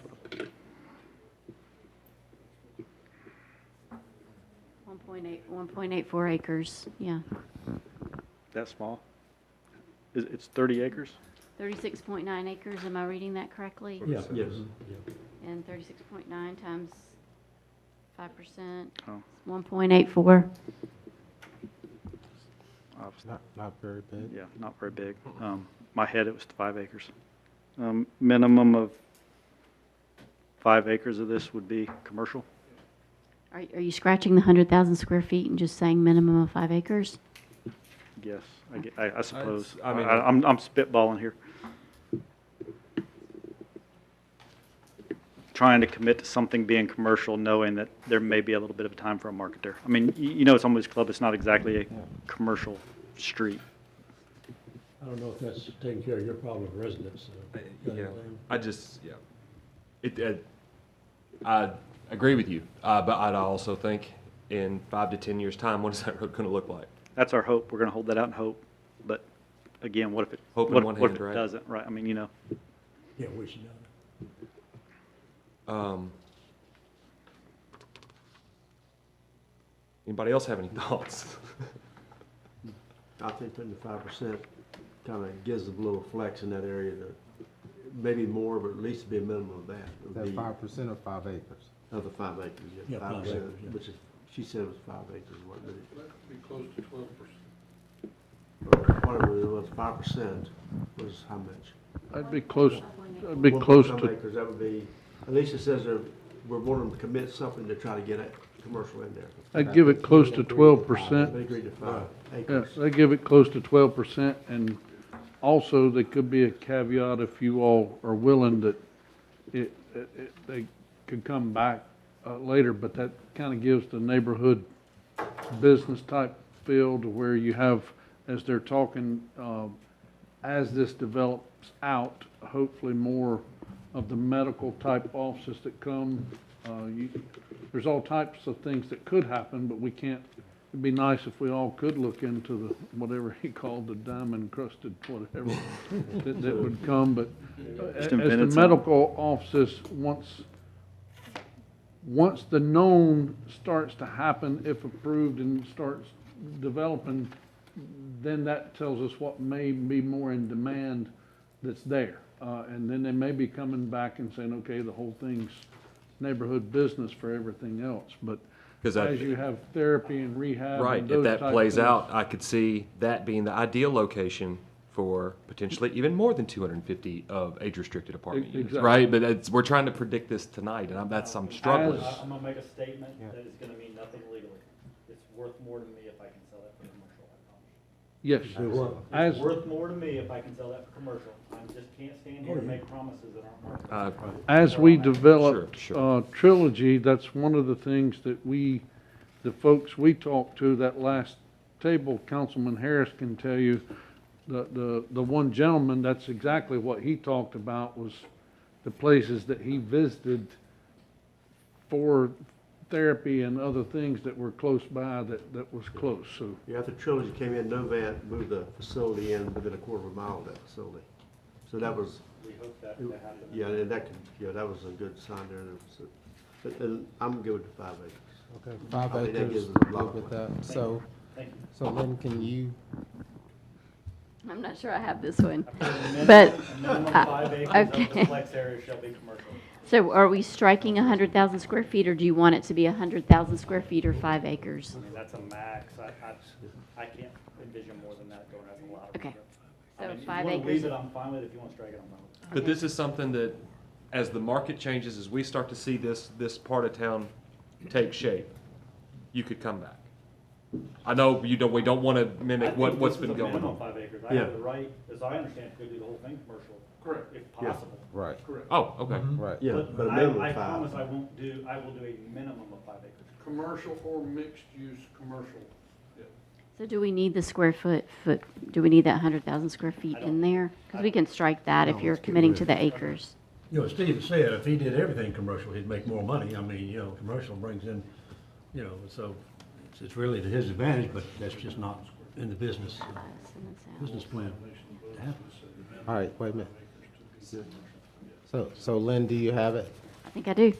It'll read, that last sentence will read, area density shall not exceed 300 residential units. A minimum of 5 acres will be commercial. Is that it? Shall be. And Steve, you're good with that language? Yes, thank you. I think I've broken in the microphone. Item G, I tried, I've been trying. Let's read it again. Oh, there we go. Did it work? Yeah, you got it. I also fixed the microphone. Next, on the next page, at the top of the page, G, Barium Commons, the applicant just added a sentence in there that says, Little Joe's Chapel shall be retained should it be deemed structurally and architecturally sound. And that was the only change to that condition. That's not on the overhead either. That's looking more favorable too. We've walked it with an architect. We have it being inspected. Everything appears to be good so far. I'm not a structural engineer unless we find termites or something crazy. That's our intent, is to save it. So that's why we put that structurally in there just in case. any issues with that item? And it'll be relocated, correct? Nope. No, it's Staying No, at so that's current okay. location. Yeah, We're actually I've been gone playing for off a that while. tower, by the way, just to get off the subject. Playing with that tower is like using that kind of as a monument around the neighborhood to continue to build that branding throughout the neighborhood. So it won't be relocated to the other side of the street? No, sir. Okay. Some of the stuff that is done now in those two buildings we're saving, those things, those activities will be moved, but we keep the buildings. Okay. And the Heartstrings building. Heartstrings building will stay. The actual music arts place will move and work in a different building across the street. Okay, we're good with that one? Yeah. Yes. All right. The next one is the community amenities section. This is the one, the applicant agreed with the planning board to increase on the traditional single-family and townhome amenities from 3 acres to 8. Staff is suggesting that in the sentence that reads, the traditional single-family and townhouse amenities, that it reads shall instead of may, that we strike the word may, and it reads shall consist of a clubhouse or cabana, pools, playfields or courts, play equipment, walking trails, landscaping, dog park, parking. Final design of amenity areas shall be prepared during construction document phase. And then we go on to say that final selection will include elements described above or substitutions based on the market at the time and approved by the town. That would be staff's recommendation. We agree with all of staff's recommendations in this section and can strike our blue below then, right? Because that was our tip to counter, but we agree with all your recommendations. Okay, awesome. And then the next section where it talks about age-restricted amenities, same thing. Do you guys agree to that as well? Yes. Okay, and then we can just strike the blue at the end in that box. Okay, council, you good with section H? Okay. All right. Then going down I and J, those are talking about recreation areas, just saying that they'll comply with the MU district. Staff had no comments there.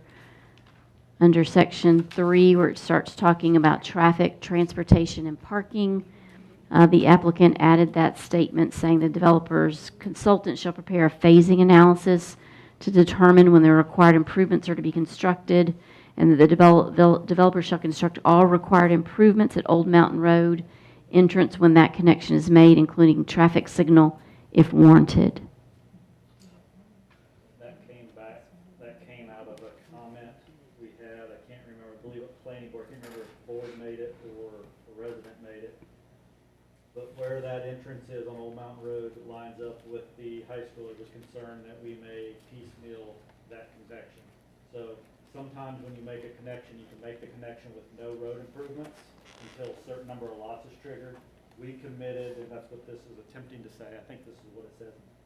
Second we tap that road at that location, we have to do whatever the TIA said. We have to do all those turn lanes. That's first lot of that. As soon as we touch that road.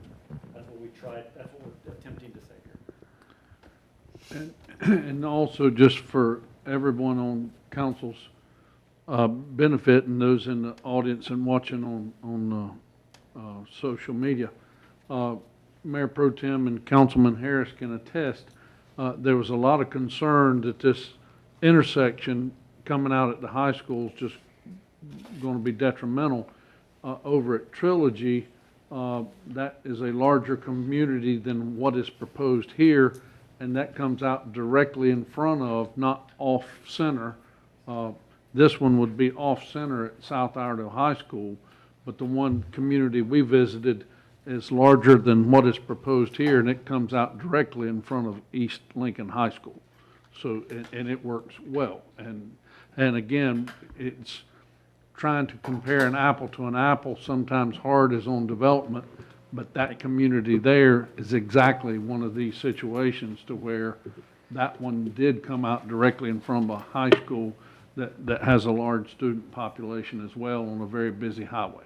And so that's we got to see that as school was letting out, was when we came out of the neighborhood. And that's their main entrance. This will be our third entrance. This won't even be the main entrance, so even better situation. For those that made that trip, is there a light at that intersection? There was.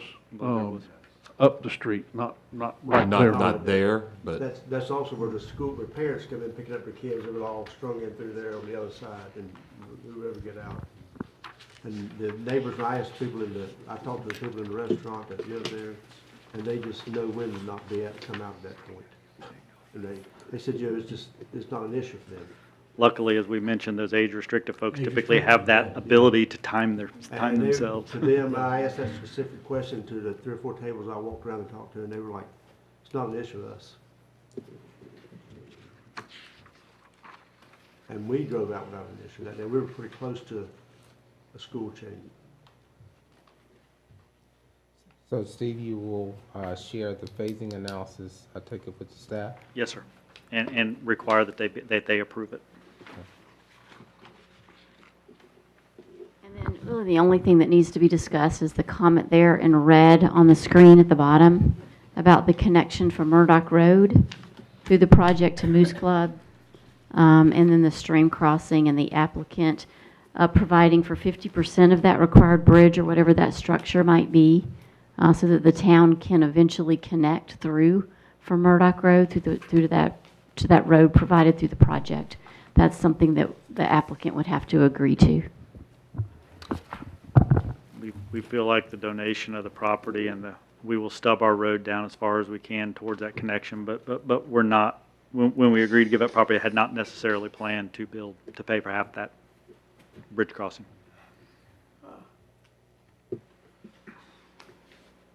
This is the item in red that you're referring to? Yes, sir. That talks about connectivity for Murdoch. That's how the sentence begins. And you're saying you're agreeing to the connectivity road to the bridge, but you're not gonna build a bridge? Yes, we would build down to the point where the crossing would come, but at some point when the town made that connection, we would not contribute to that cost. We felt like we were donating that land and giving it to the town, that we weren't also going to share in the cost, is what we were asking And for that construction. Dad, how do you feel about that? I know you asked for that, but you also negotiated to get there. Well, quite frankly, the way the road is, there's not a road through the property, and we can ask for the roads to be built and expect to be built, and even ask them to build it up to the creek, but we're responsible for building the street on our side, and who actually builds the bridge would be the responsibility. There's not a bridge there. The developer is not required to build a bridge, but they're also were not required to donate us property either. So the bridge will be less expensive than the property that they're donating in all reality, if we had to purchase that property. Mr. Wyatt, quick question. Yes, sir. Well, actually, Lynn, can you go back and show council where this bridge is that we're referring to? I would also point out that had we not made the donation to the town, we had not planned to make this connection and would not have burdened that cost for ourselves. It's kind of sprung up because of the donation. So it's when the town connects to that point right there, that's the cost. So it's connecting to fairgrounds? Industrial It will actually be growth. on the side. The fairgrounds, as it's expanded, that's something that should be planned in their project as well, because they're going to have additional ingress, egress, other than the main entrance that they have now. So it's a collaborative project of everything that we would and have discussed as what's going to have with the regional flow once that project comes in. But we need additional parking there at that facility as well. So with the additional donation that they make to us, depending on the overall design of the fairgrounds, we need additional pedestrian and vehicular traffic, not only for the town's benefit, but as we look at the overall traffic for the town, people that may live inside this project, but people outside of town coming to our schools. And additional, we need to be able to have multiple options for traffic. So it does not only benefit their project, but it benefits the town as a whole to have another way around Main Street and Murdoch Road. But there may be an opportunity for us to have a conversation with our county partners. Absolutely. Yes, sir. Mr. Mayor, yeah, excellent point. Mr. Mayor, may I make a suggestion? And I think Duck has made a good point as well. The county came to us about the fairgrounds, and we said, unfortunately, we've spoken with the town. They've spoken to us about the 13.4 acres. So we re-referred them back to the town of Troutman, to staff, and to Mr. Watt. But it occurred to me as we're having these discussions, you have the perfect opportunity to go to Senator Sawyer, to Jeff, and with the county, and ask for a grant, and that'll pay for your bridge. Thank you. Yes, sir. All right, can you, Steve or someone, can we point out exactly, all right, you're talking about at the bottom of J to connect, I presume, to that road at the bottom of Yes, Pod sir. J. Yes, sir. All right, we're talking about running from that point over to Murdoch Road. Yes, sir. So it's already built. Can I step up? Please. Already built, there's already a road to here. All right. What I'm saying is we will build it to somewhere in here at the end of the town or other grant money that y'all may be able to work to get, would have to construct the actual bridge crossing here. Say bridge, I would suppose it's probably gonna be a culvert. Maybe not as expensive as a bridge, but there is a stream across here. So that would be the town's burden to build here to here. Town and county. Town, county, Yeah. not at our Okay. cost. And whatever, culvert or whatever across the stream. Yes, sir. Yes, sir. That would have no impact on the potential greenway through there? No, sir, it would have to cross somehow, some way, maybe tie into the sidewalk, both sides with a crosswalk. It would have to be designed to accommodate that at some point. When you build that road crossing, you'd want to somehow accommodate that. So council, are we good with removing that language at this point Yes. about the bridge? Yeah. I guess, yeah. And I think we skipped over the private street statement, just to make sure we're covering all of it. That was just above where we are. So petitioners shall construct private streets as designed by a professional engineer. So wanted to be clear that it said, made a statement specifically about public. It didn't necessarily say we couldn't do private, but I wanted to make sure that it stated that we would design those, correctly and be built correctly. We wouldn't build substandard street. They would be designed by a professional engineer. Town standards, I presume. I don't know if they'll necessarily be all the town standards. So what also the private does, and in these age restricted, allows a little more curve. I don't know if you remember driving in there. One of the cool things is going into Trilogy, the in ramp is higher than the exit ramp. Town standards wouldn't allow us to do that, but private streets allow you that flexibility, makes it look cool. They were able to save all those trees in the medium between the in ramp and the exit ramp. So wouldn't necessarily be town standard, but would be by a licensed engineer, structurally sound and stuff. Street maintenance of the HOAs. HOA, yes, sir. So the town would not have to maintain those streets.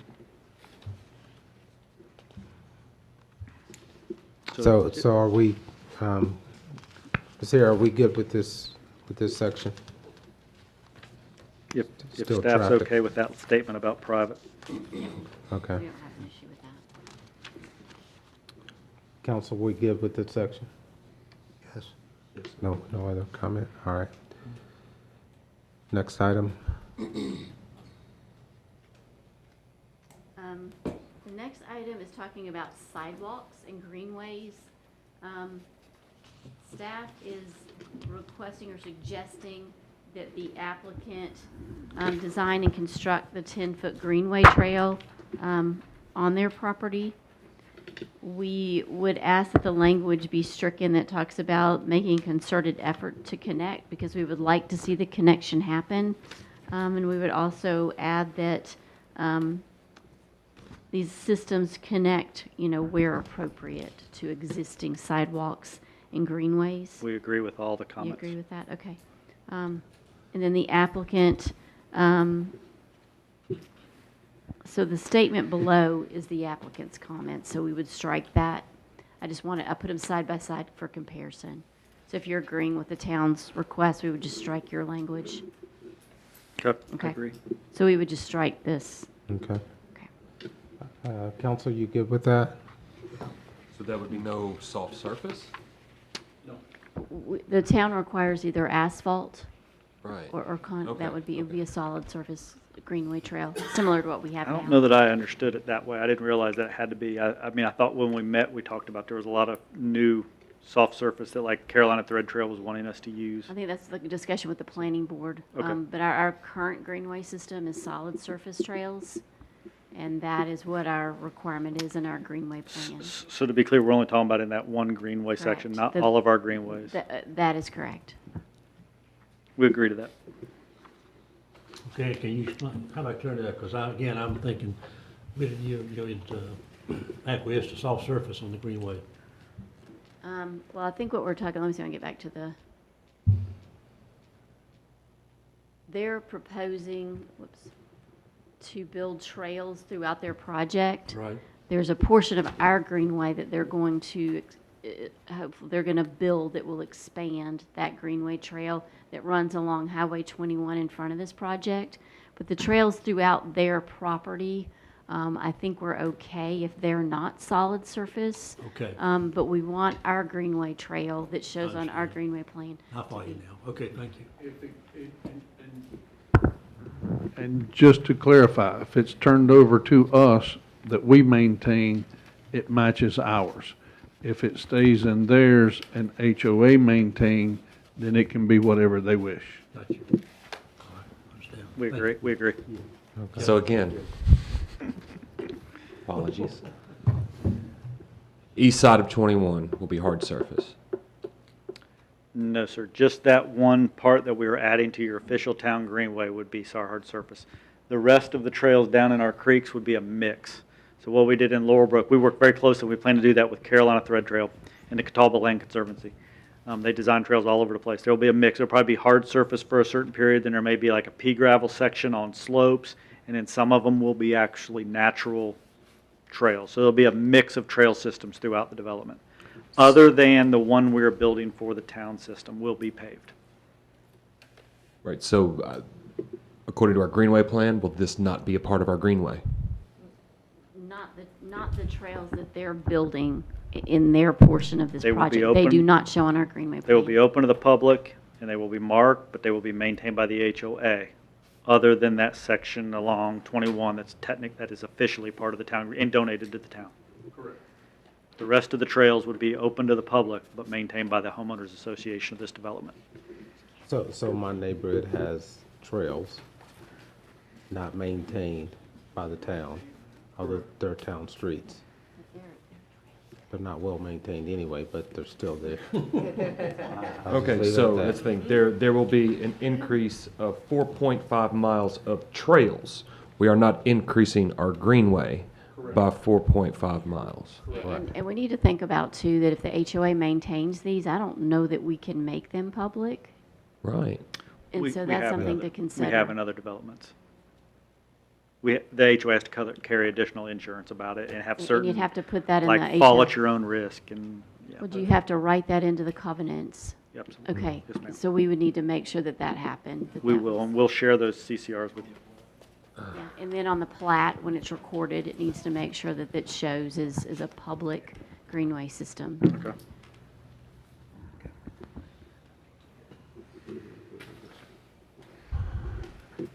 All right, so we good with that section?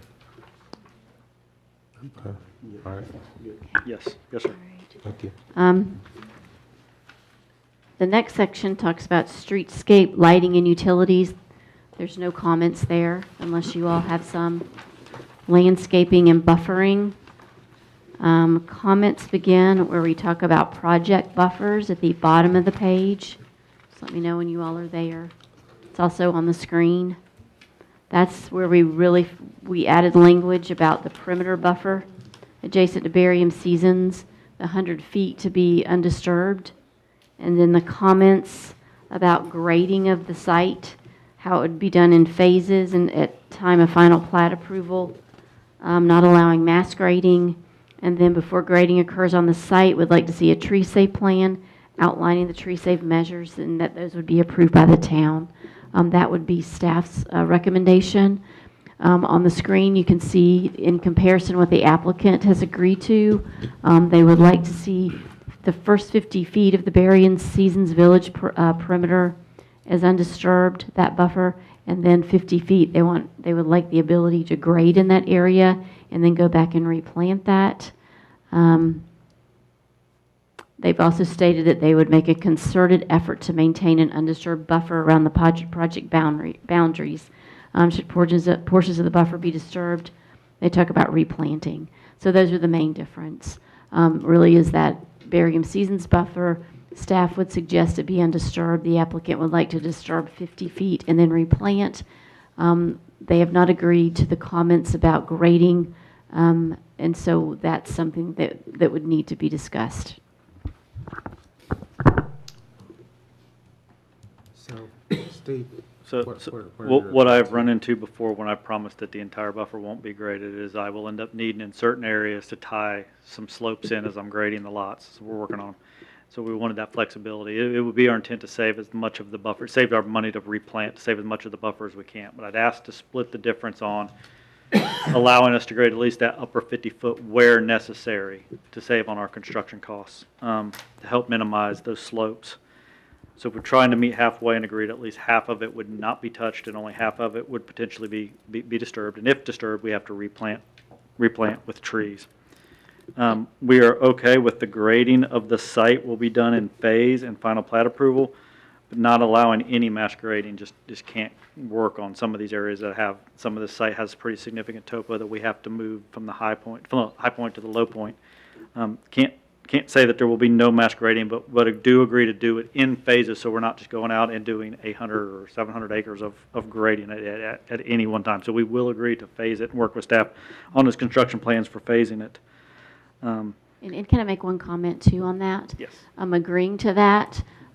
If you all do agree to allow him to disturb the 50 feet within that buffer, not allowing grading, doing grading on a phase-by-phase basis does allow us to look at that and only approve it where needed. So when he's bringing his final plat to us, we can actually look at it and say, okay, he's got to bump into that buffer by 10 feet behind this lot for, you know, a sewer easement or whatever it might be. So that does help with that. And as opposed to doing a tree survey, we will be happy to do the tree safe plan, but could we do it based on canopy with you, Lynn, and kind of show those areas? I mean, not necessarily. I don't think we were talking about a tree survey. Okay. But yes, we're fine with that 10% being shown that way. We just want something showing a tree safe, a plan. 100% agree. And we will tree fence that to protect it throughout the life of the project. And then we want the ability for staff to come on the property and approve that when those devices are put in place. Yes. To ensure. Okay. Yep, absolutely. Now, Lynn, you still think 2.5 on that caliper of the trunk? Yeah, well, on a replanting, I think that's what Planning Board had requested, it be increased to 2.5. We agree to that. Yes, sir. When you say replanting, are you talking saplings, or we're going to buy good grown trees? 2.5 caliper is probably going to get you a tree that's 10 to 12 foot. Yeah. 12 to 15, yeah. Okay. And you get much taller than that. It's not that we wouldn't be willing to pay for it, it's that they're tougher to transplant and grow. Again, I would state those trees are expensive. Not only do we do the trees, I think, you know, there's shrubs, there's evergreens, there's stuff that have to go along with these trees. I mean, it's expensive for us to replant a buffer. It is to our benefit not to. But if I run up against that 100-foot buffer and I got to build a retaining wall, I would like that option to grade into that as necessary. Certainly would try to save as much of it as possible. And to echo what he's saying, just with the tree background, it's not that you don't want some bigger trees, it's the likelihood that they're going to live is not good if you get them much taller. So that's the reason. It's not that you don't want to plant a 10-inch tree, it's the likelihood that it's going to survive is not very good if it's a 20-foot tree that's 10 inches round. That's why you're in that 2-inch, 8 to 10 foot ideally is what they need to be for hardwoods or pines is what you really need them to be. So any, I was just gonna say, that just kind of answers the question, because, you know, we've had, I think, P and Z as well as tonight, you know, some folks that mentioned, is 2.5 enough? You know, we're at 2 inch and went up to 2.5, you know, and some were still saying, is that enough? You know, you want to go to 3 or 3.5, and, you know, that kind of answers the question. You're talking a 10, 12-foot tree that, you know, you start going beyond that, and the chances of survival lessen. Yes. As they grow to adapt and continue, become a healthy, you know, continue as a healthy tree. And we would agree to Get pick, beyond that 2.5 count. we'd even agree to pick species that are in that buffer, you know, replant with like type of trees, so they would match and grow up.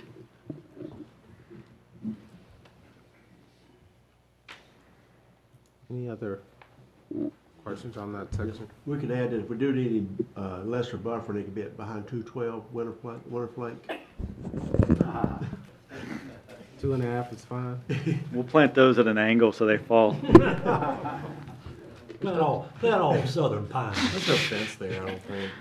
Black gums.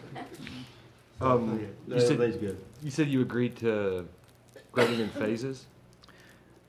Yes, we will develop the site in phases, so we will not just go out and mass grade 700 acres. We will develop the site in phases. So yeah, what quantifies a phase? That would be my question. I don't know if that's. I had put final plat approval, which is typically how development's approved. When they're subdivision, we approve their plans. One thing they have to go in there and put in the infrastructure, but typically a final plat's recorded for a phase. So say phase 1 may have 100 lots in it, they'll come and record that final plat. With some periphery, may have a off-site sewer and a road that runs or something that spurts out of that area, but yes. But I guess that'd be on the plat anyway. So, yeah. Yeah, and again, I'm not a developer, I'm not a builder, but like when it comes to the buffer, police says I can't cross the white line. I don't mean I get to cross it half the time. Right. Right. So that, to me, I kind of struggle with that language. I understand what you're saying, but we're saying, oh, we're gonna have a 100-foot buffer. Well, until you don't need it. Right. That's kind of how it comes across to me, and it doesn't sit well with me. Right.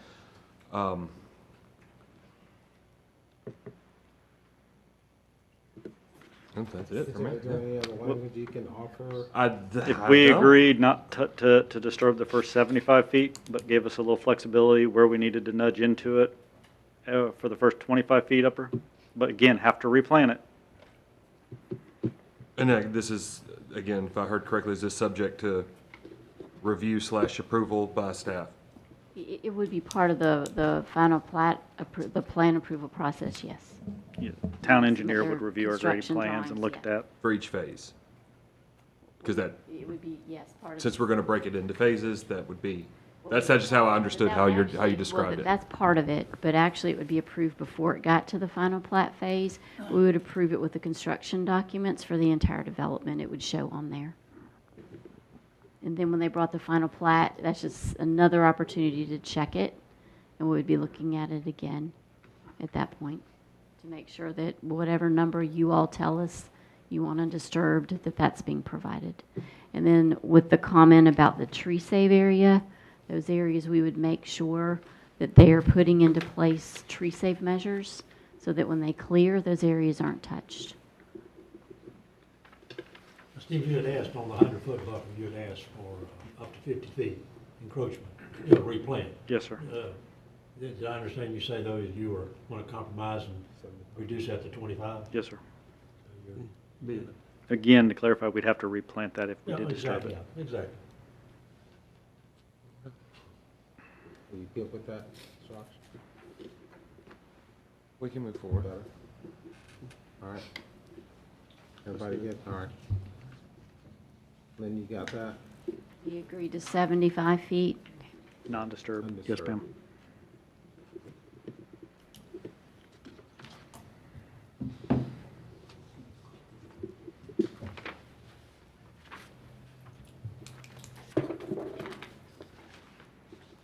Okay, just so I understand, the applicant agreed, so we're striking undisturbed behind 100 feet and we're adding, we're leaving in grading of site will be done by phase and final plat approval, but striking no mass grading. And Yes, then ma'am. leaving in the tree safe plan. Yes, And ma'am. then in the applicant's language, we're adding the first 75 feet closest to the barium seasons village shall remain undisturbed. Developer shall have the right to grade into portions of the remaining 25 feet closest to the proposed development. And then Not closest. closest to the development in interior. Interior. Okay. And then the language, and then talked about replanting. And then that final sentence, developer shall make concerted effort to maintain an undisturbed buffer around the project boundaries. Should portions of the buffer be disturbed, the developer shall replant and landscape those areas per the buffer standards as outlined in the Troutman EDA. That's all remaining, correct? Is that Yes, ma'am. correct? Yes. We're good? All right, moving on. The next section's open space, environmental features. There were no comments on those unless you all have some. And then the final section, I think we're about there, that there's comments have to do with residential architecture. The planning board asked that the material of wood siding be removed. I believe the applicant did agree to that. I don't know that we have any strong feelings about it. Staff does not. We just included it because it came from the planning board. We prefer to leave much flexibility in there, would love to leave it, but if it is something the town of Troutman does not want, we would remove it. It's not something that we're fighting for. If you guys don't have a problem with it, I'd love to leave it in. If it's something that if wood siding is a problem, I would agree to take it out. We didn't see that as a negative. We were surprised by that request. What was the discussion and problem with the wood siding? Somebody just said it was really not. I don't know if it was a concern for some of the wood siding products that were being used back in the 80s that people were having to remove from their houses because I don't know if that's where that was coming from. We're not in the 80s. Was it not the 80s? We're not in the 80s, no. Correct. Okay, So I don't think that's a concern. Any other concern with that, leaving the wood siding in? Question. Steve, you think you'd be using much wood siding? Probably not. That's why we'd agree to take it out if it was a heartburn. But again, like as much flexibility in a project of this size as possible. So. All right. We good? Okay. And then number 2, that we agreed to remove that. We felt like we both agreed that we felt like it was inserted in here, by mistake because it really addresses commercial architecture, not residential, so we just removed it. The 2 statements added by the applicant, we're fine with those. And if you are comfortable with staff reviewing siding materials, we can do that, or if you prefer, we can bring that to planning board. Is that usually at the planning board? Or design review board can look at Design those. review. That's a good idea. Side kind of stuff? Yeah. If there's a design review, I We- didn't even know we that can- existed, that'd be fair. We can have them review that. We would suggest design review instead of staff. Yeah. I agree. And we're fine, staff's fine with 3 and 4. And then the final comment that the applicant has not agreed to is that staff would suggest adding front porches and a minimum of 3 front steps on only on traditional residential and townhomes, not on age-restricted. So that's one comment that we have that the applicant has not agreed to. No, that would be very difficult on a project like this with this size and this type of homes. I think there will be some of those things mixed in, but having to agree to all of the homes having that would be difficult. So, I thought I heard 2 different things. You're asking for a minimum of 3 front steps on all traditional residential and townhomes. That is correct. And you said something about age-restricted versus non-age-restricted. Yes, we wouldn't require that on the age-restricted, just knowing that persons, that type of housing typically does not have as many steps, so we would not require that there. We were just looking to have those elements added to the traditional. Yeah, we would have we could not agree to the 3 steps in the front porch on every single house. Would you agree to any and or?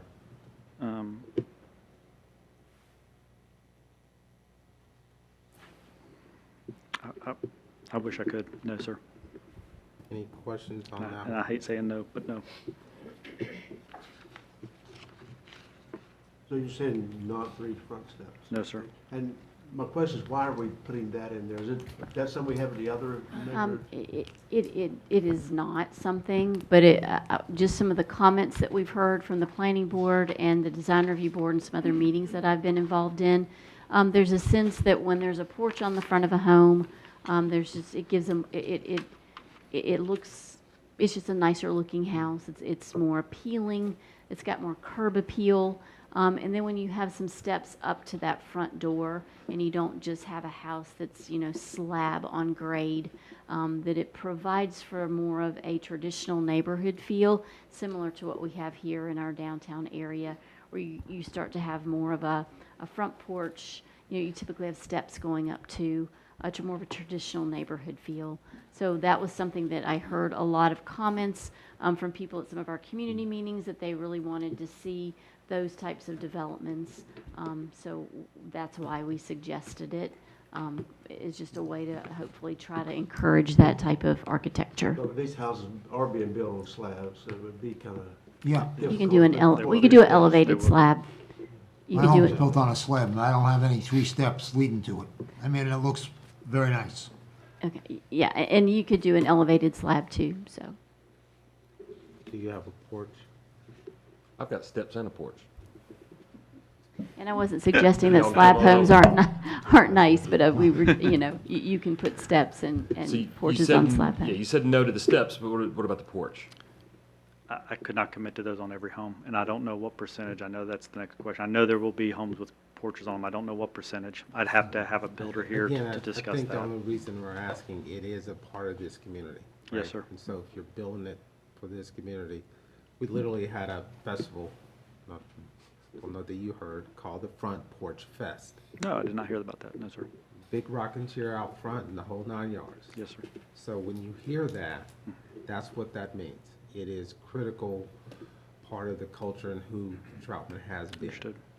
So, again, just to provide a little context. Okay, why I understand. Yes,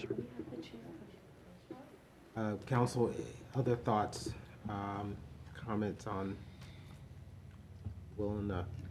I don't see that this being a deal breaker at all. I think we should give the gentleman what he wants.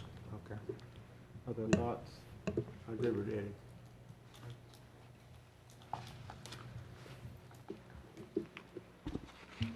I hear the brains working on the other side of the aisle here, but. I like porches. It'd be nice, but I mean, here again, as Eddie says, I'm not gonna let it be a deal breaker. I'd love to have it. Your context was spot on. The reason we're asking for it, this came out of people mentioning it to Lynn, so it's not something she pulled out of the air. So, again, if it doesn't make business sense, I can understand where he's coming from, so we're gonna have to either decide to, or wait, try to reach a compromise or something. Right now, it's not a deal breaker for me. I'd love to see it, but, if I could just simply get some sort of and I know this may not mean much, but some sort of a verbal commitment as much as possible. Yes, sir. I will much talk as to our possible. builder that is going to build Yeah, in that good section faith about effort, doing it. Yes, much sir. as possible. Yeah, again, it doesn't mean anything. You're right. I hear the chuckle, but yes, I will make that effort. You can live with that. All right. And the other items, commercial architecture, there's no further comments.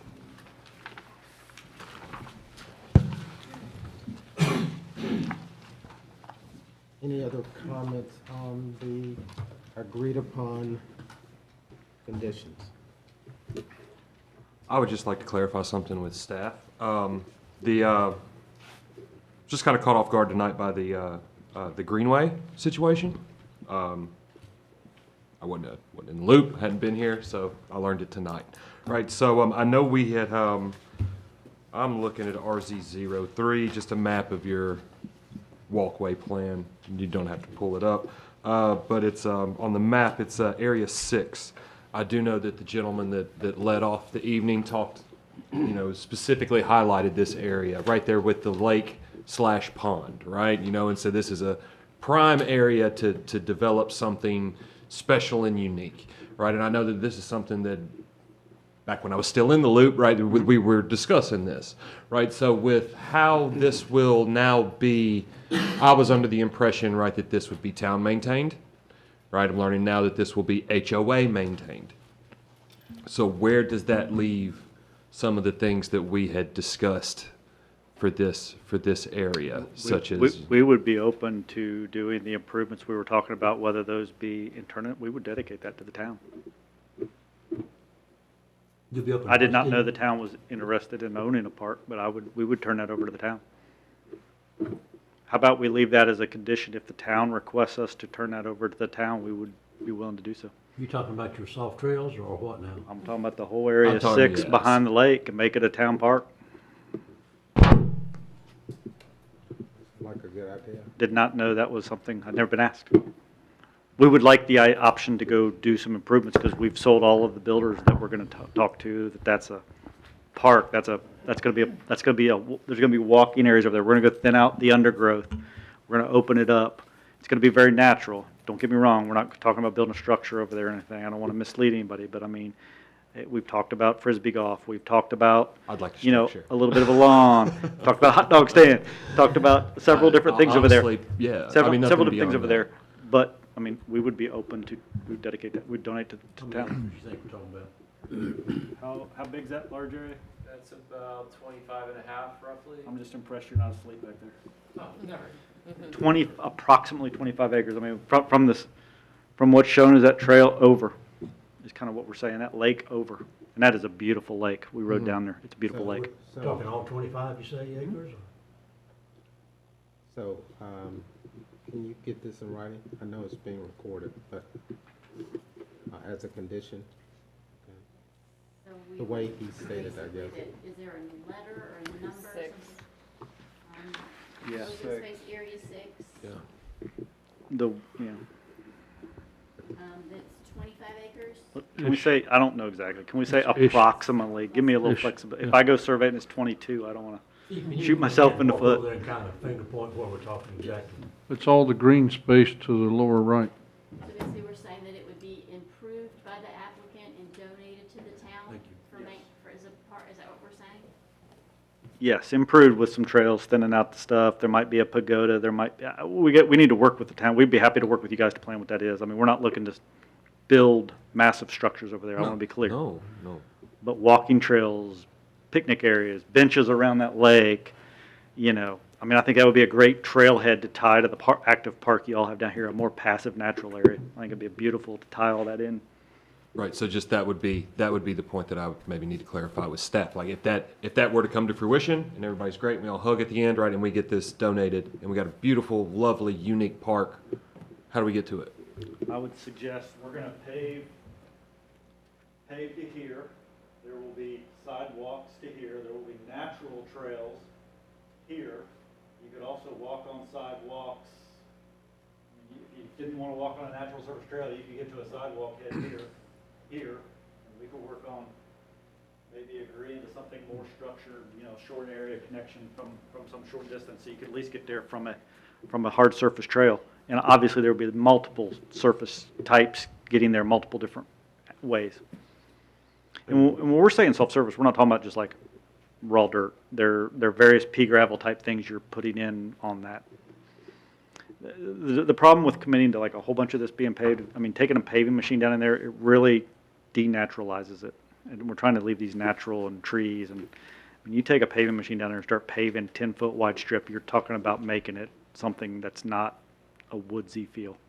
You're changing the character of that walking trail. So I think there are places for paved and there are places for various surface types. And we've worked very closely again with Carolina Thread Trail and commit to do that again. Carolina Thread Trail and Catawba Land Conservancy on those things as I'm well. just not sure how the ownership plays out with like again, sorry, I just learned tonight that would be HOA owned. So like, say we want to put on a 10K, right? We're kind of limited to 5 here. Yes. Right, but if, that's what I was thinking. I'm like, we could do a 10K. Can we do that? And can we use that space? Well, that's what we were talking about, that it needs to be worded in their HOA covenants that it's public.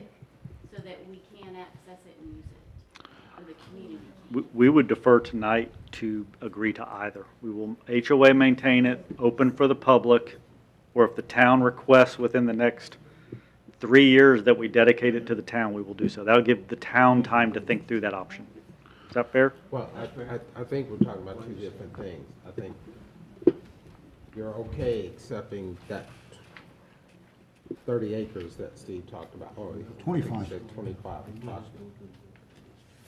You're a good The negotiator. remaining part of the trails, I think is what Lynn's talking about, is getting access to the remaining trails. Because they're available to the public and recorded on the file.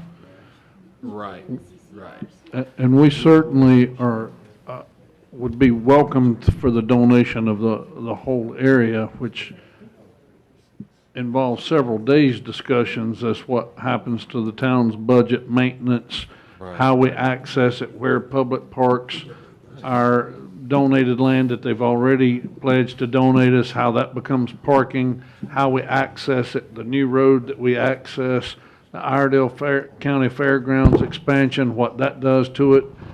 That's a whole separate entire discussion that this meeting didn't touch, what we got to do to plan all of that.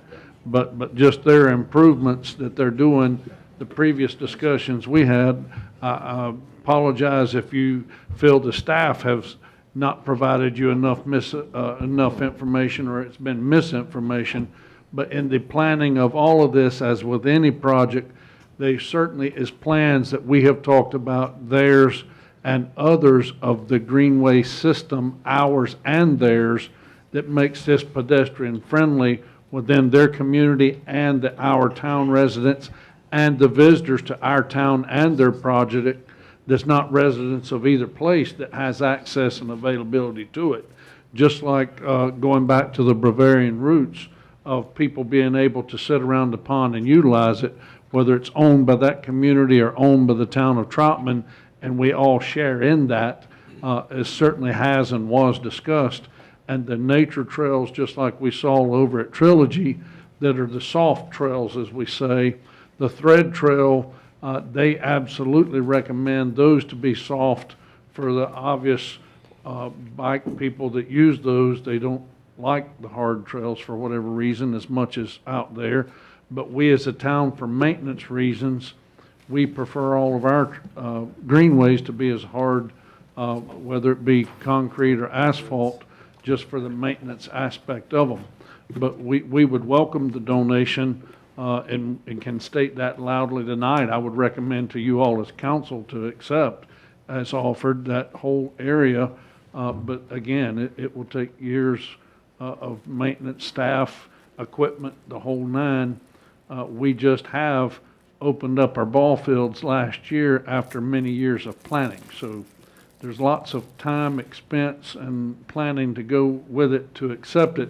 If they're kind enough to donate it to us and offer the first phase, if you will, of what goes to that, the possibilities of what that does not only for our current residents, but the new ones that may would enjoy this are endless, as you all well know, especially when you have a feature, as Mr. Harris can tell you from some folks he's talked to about that pond and the fairgrounds expansion that's don't belong to any of us.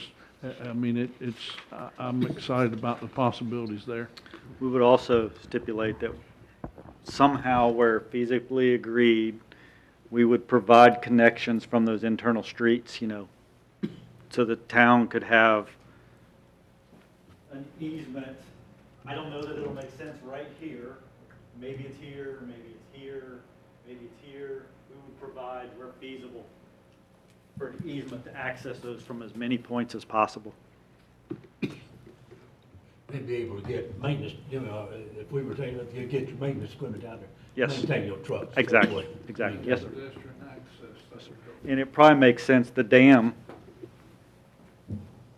here, we drove across this, so for sure somewhere near that dam. We would work closely with staff to find those locations where they made sense. And, and you've offered 3 years for us to to look at. As Duck said, you probably want to consider the implications of that. No, exactly, it's up to 3 years, so I mean,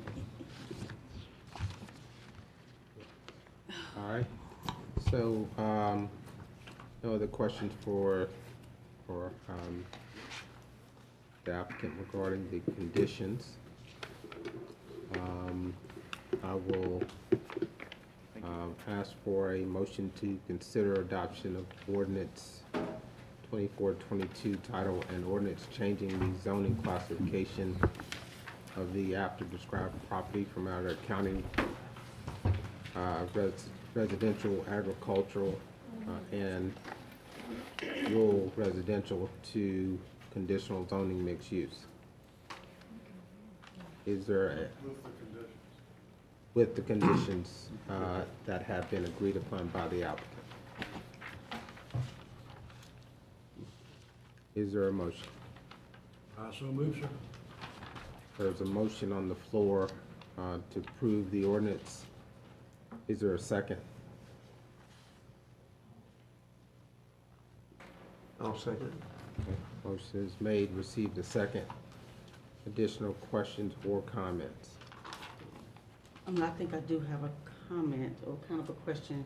George and I kind of had like a little side conversation, and I'm not beating a dead horse, but Jerry and I like to do that. I just wanted to get a little bit of clarification about the schools. I'm still stuck on that.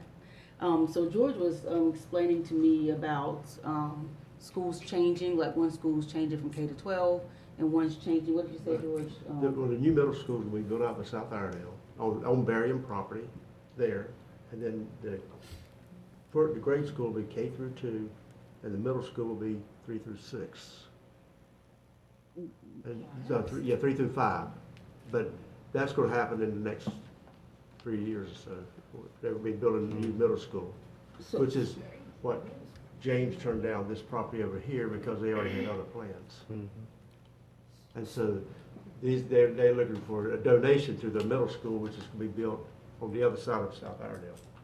That's my only concern about this whole project, is if we have sufficient school space for our children. That's my biggest concern. Middle school 6, 7, and 8? The middle school will be over there, yeah. And it'll be grade 6, 7, and 8? Yes, and then 3 through 5 will be the middle school now. K through 2 will be the elementary. And that was the last I heard of what they were changing.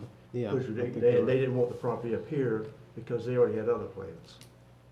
And I guess they turned you guys down when you offered this property for a grade school because their plans are already in place. So we feel like that's sufficient enough for our students? Well, it seems like this.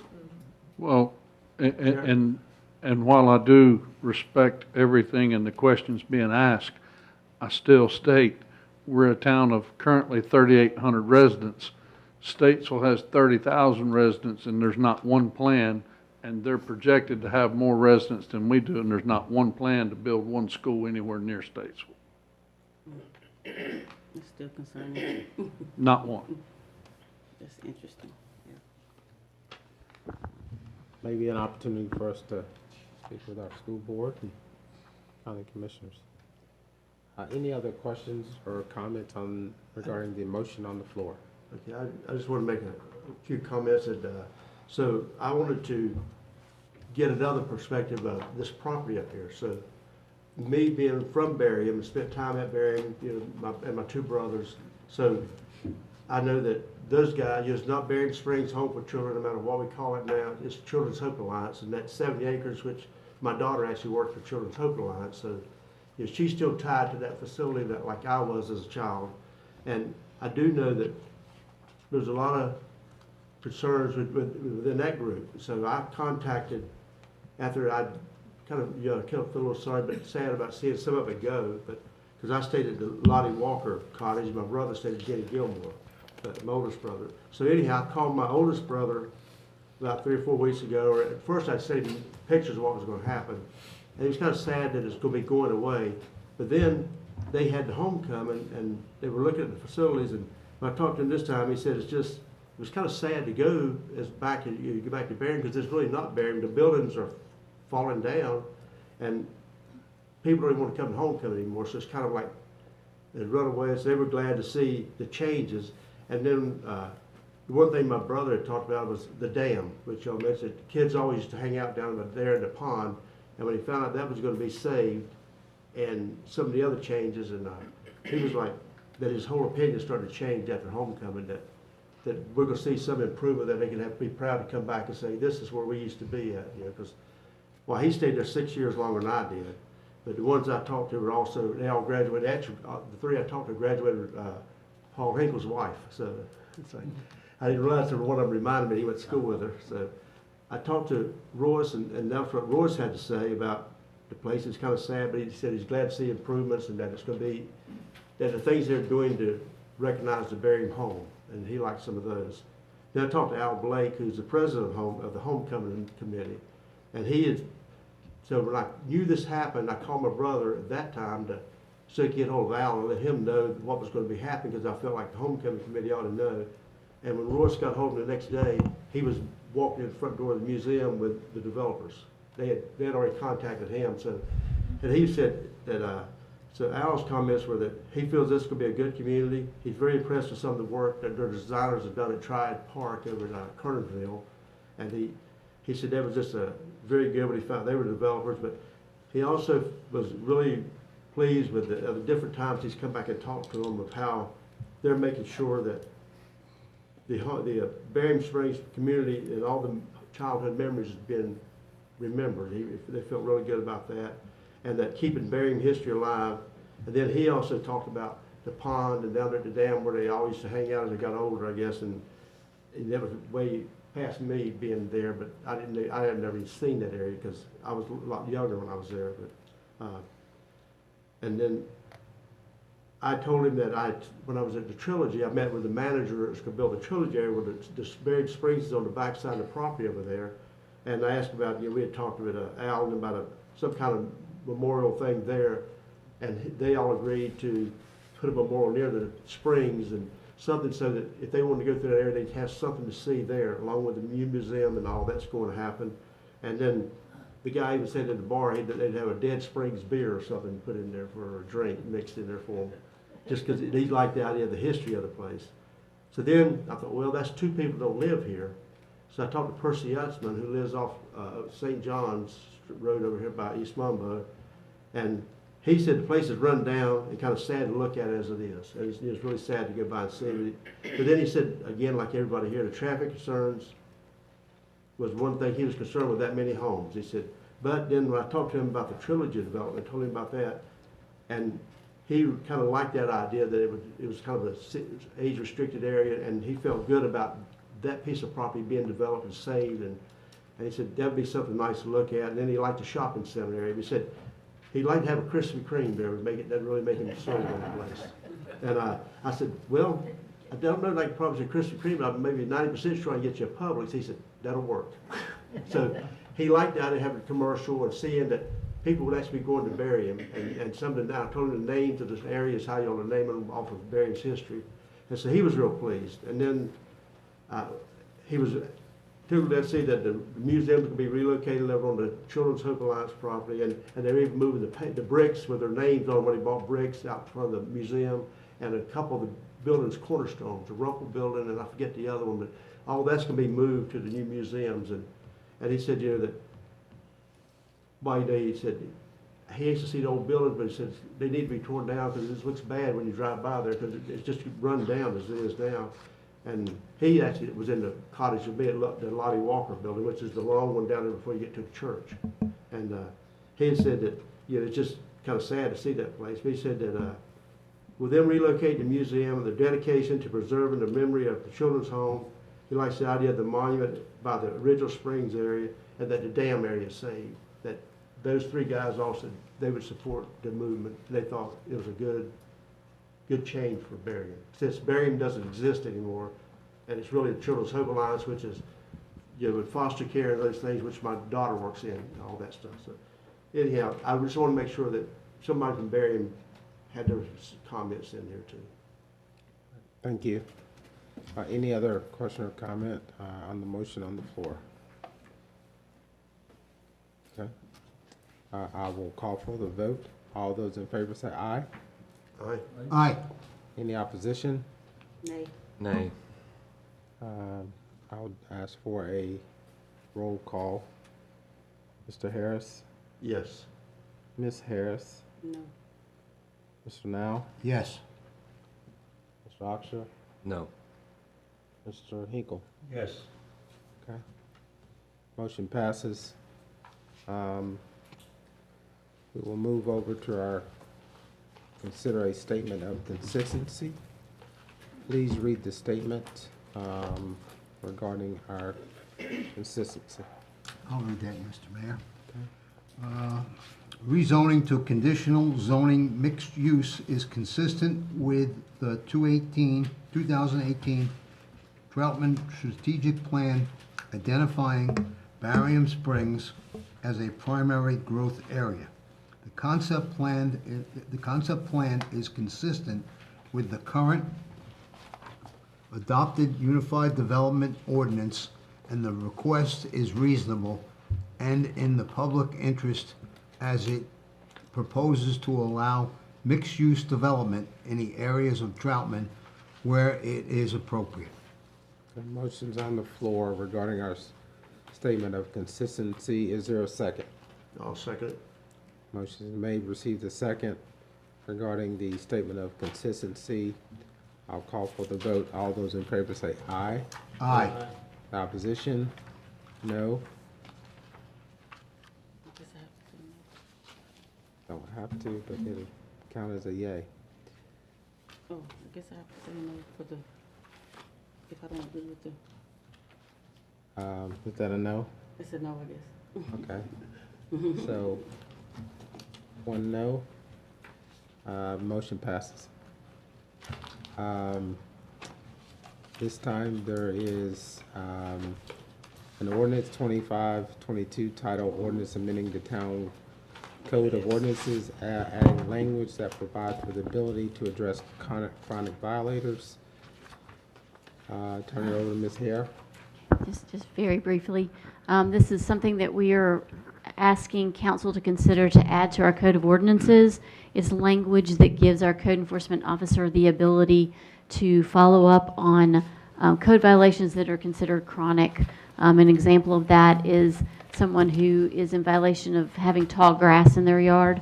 Our code officer has to start the NOV process by sending a warning letter before he can even start fining, and it's a lengthy process. And then someone may go out there, we get the grass mowed, and 2 weeks later we're right back where we started. This gives him the ability to basically not have to start the process over when it's a chronic situation. And we define chronic in the ordinance, so that's what this is. And other towns in the area use this similar language. Council, you've heard from Ms. Hare. Is there a motion regarding amending the code of ordinances regarding addressing chronic violators? I'll make that motion. Thank you. Motion's on the floor to approve the ordinance amendment. Is there a second? Second. Motion is made, received a second. Question or comments? Hearing none, I'll call for the vote. All those in favor say aye. Aye. Any opposition? Hearing none, motion passes. The next item is consideration for the appointment of Sally Williams to Town of Troutman Design Review Board. Ms. Hare? Yes, we have a couple of openings on that board. Ms. Williams applied. There is a policy that we take those applications to the boards for review. We did that at the last DRB meeting, and they unanimously recommended approval of bringing this application to you all and having Sally appointed to the board. Is there a motion to appoint Ms. Williams to the Design Review Board? I will make that motion that we appoint Sally Williams to the Town of Troutman Design Review Board. Is there a second? I'll second. Motion has been made, received a second.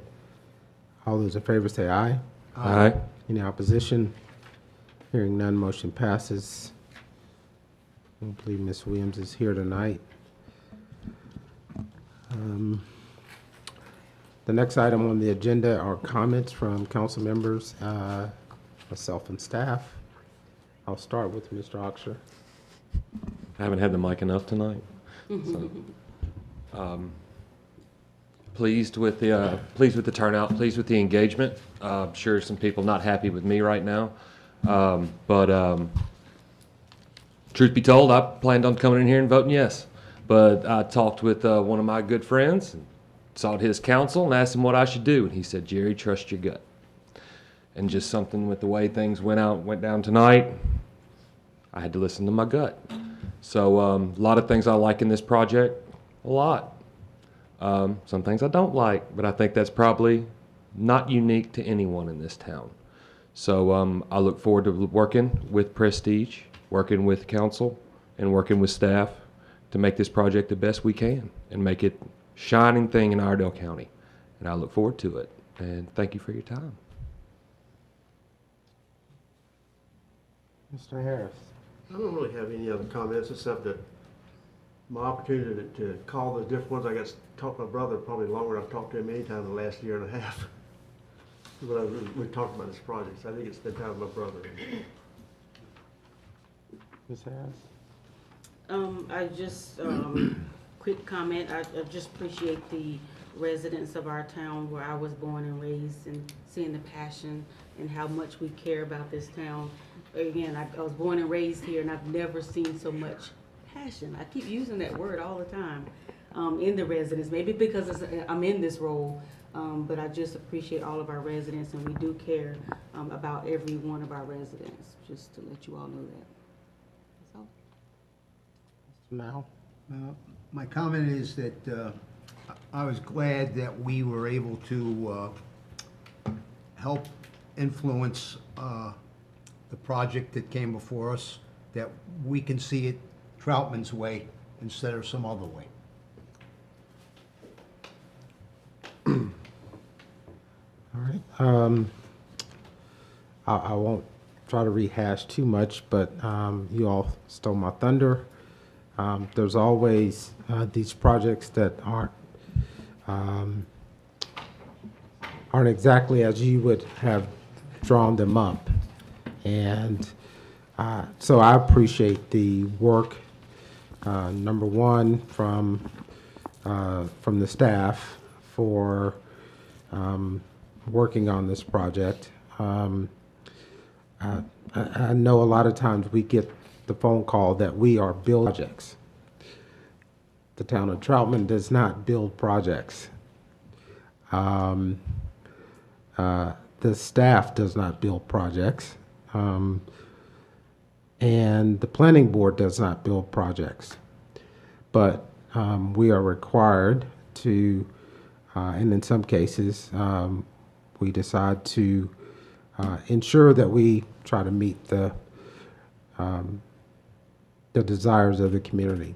And I think that's what the staff, the planning board, has attempted to do in this process. I think the citizens who showed the passion that Ms. Harris expressed, I think it shows the care and commitment to our community. Doesn't always look pretty, as people say. It looks kind of like making sausage, but it is a process. And I would hope and pray that we are coming out with the best product for our town long term. I have faith that the developer team, Mr. Davis and his team at Prestige and others will ensure that we've got a good product in our town. It is a changing dynamic opportunity for our town. I travel the country. I do see towns that aren't growing. And I say to people, the worst thing about our town is growth. And the best thing about our town is growth. And I'll probably also say I wouldn't have it any other way. And these are very difficult conversations. I get it. But I appreciate the decorum and the civility in which people take in which to ensure that they have their voice heard. And hopefully we can do more of that. So with that, I'll turn it over to staff. Oh, Oh, that's all right. I'm sorry, Paul. You're spot Came on, to me. Mayor. Thank you for talking, saying what I Go was for going it. to say. No, but thank you for saying Twice. that, Mayor. You're spot on, seriously. And I appreciate Jerry's comments. You know, sometimes, and I've been on a board or two, been on here a long time, so I've dealt with a lot of folks on different boards at different times, and some seem to take it personally when one votes one way and one votes another, and you kind of go away mad, and that's not what this is all about. It's about, as the mayor said, civility, getting along, and you know, even though, and I'll just pick on Jerry since he was very nice to make a statement that he did. You know, I'd be willing to go out and have a big old cup of coffee with him right now, even though we voted opposite. Nothing is personal. Nothing is disagreeable. We disagree, but we're not disagreeable. I haven't always seen that, and it's not pretty. It's not civil. It's ugly. When you have board members or council members, I should say nowadays, that sometimes take things personal when they're up here instead of not taking it personal. So I appreciate that very much. Thank you. And you know, we each have our reasons for doing what we do. We all love the town, and gosh knows, if you try to please everybody, you're going to drive yourself crazy. There's no way. There's no way. And just hopefully, in some time in the future, what you've done will work to the good of the town, and people, or maybe their children, if they're not around at the time, will see that good. Because everything's not instant gratification. It's going to take a while. And as the developer said, you know, 7, 8, 9 years build out. I'm not so sure I'm even going to be around when that build out's done. But hopefully my kids will say my father was a part of that and be proud of it, hopefully.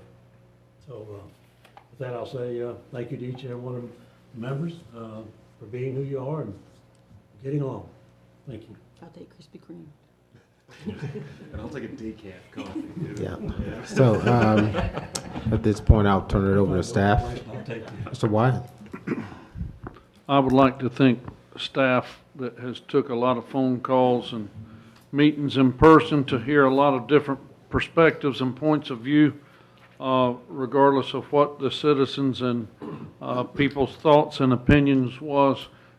We have learned a lot of facts about Barium Springs and different things. I was just telling Councilman Harris last night when I heard a couple of the comments that he mentioned here tonight. I think a lot of people get lost in different comments and things that they've heard from different people, but from someone just like himself that was actually a resident at that place when it was actually used as a home from children, and lived there for a couple years, and then to grow up, go away, come back as a retiree, and to reconnect with some folks there, and to see the facility fall in disrepair, and to get people to have those feelings, to see some vitality coming back to it, and to get excited again about it, and to know that some pieces there are going to live on in a museum,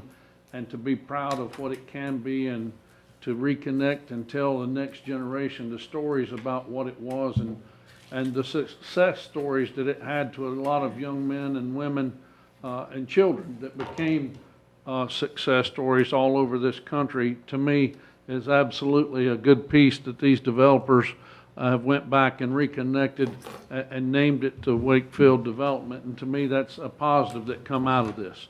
As with everything, if you want to look for the negatives to talk about, I'm sure I'll get the text messages and the screenshots tomorrow about what detriment we are going to be accused of, and for those, I hate it. But as the old saying is, if you want to find the positive, it's going to be plenty. Just look at Councilman Harris and his comments, and those there are enough for people to smile and rejoice. The years to come for these folks and how they make this a project with staff, will tell that story. That's when we're going to be able to look back and see what it was. I don't think that any of us here would be telling the complete truth if we're not all a little fearful of what that project is going to be. we can all look at it with optimism and hope for the best, because that's what we try to do. But I am very proud of all the staff and what they have done, and trying to get all the best information that they can and present it equally and fairly for all the sides. I am tickled with Planning and Zoning Board. They labored very hard and meticulously in what they tried to do in the hearing, and being fair to all sides. They was very close to postponing it, and they labored to try to be fair to the applicant so that there was a decision, so that this hearing could even be heard tonight. And I'm proud of them for making a vote so that it could be one way or the other, because it very well could have went either way, just like here tonight, as you all said. Whether you vote yes or no, people's got their reasons for doing that. So that happens. Moving on to the next thing, I was asked to make everyone aware this is Recovery Month that is recognized, and there will be an Iredale Walk for Recovery that is going to happen Saturday, September 17th here in Troutman ESC Park. It'll be from 4 p.m. to 7 o'clock. There will be all type of free festivities that's going on there. A concert that's going on down there, free food, games, and other activities. And those folks would love for you to come out and enjoy, join them, and have a good time in the evening with those folks there. And that's all I have, Mr. Mayor.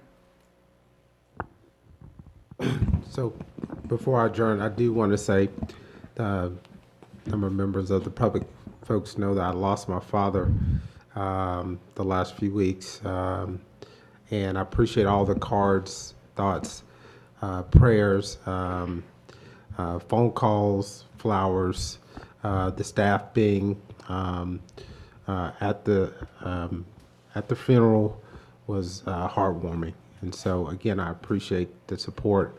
Apologize to the council for not being here last month due to his death. But appreciate you all keeping on and making sure that things move forward swiftly. So again, I wanted to say that. So thank you so much.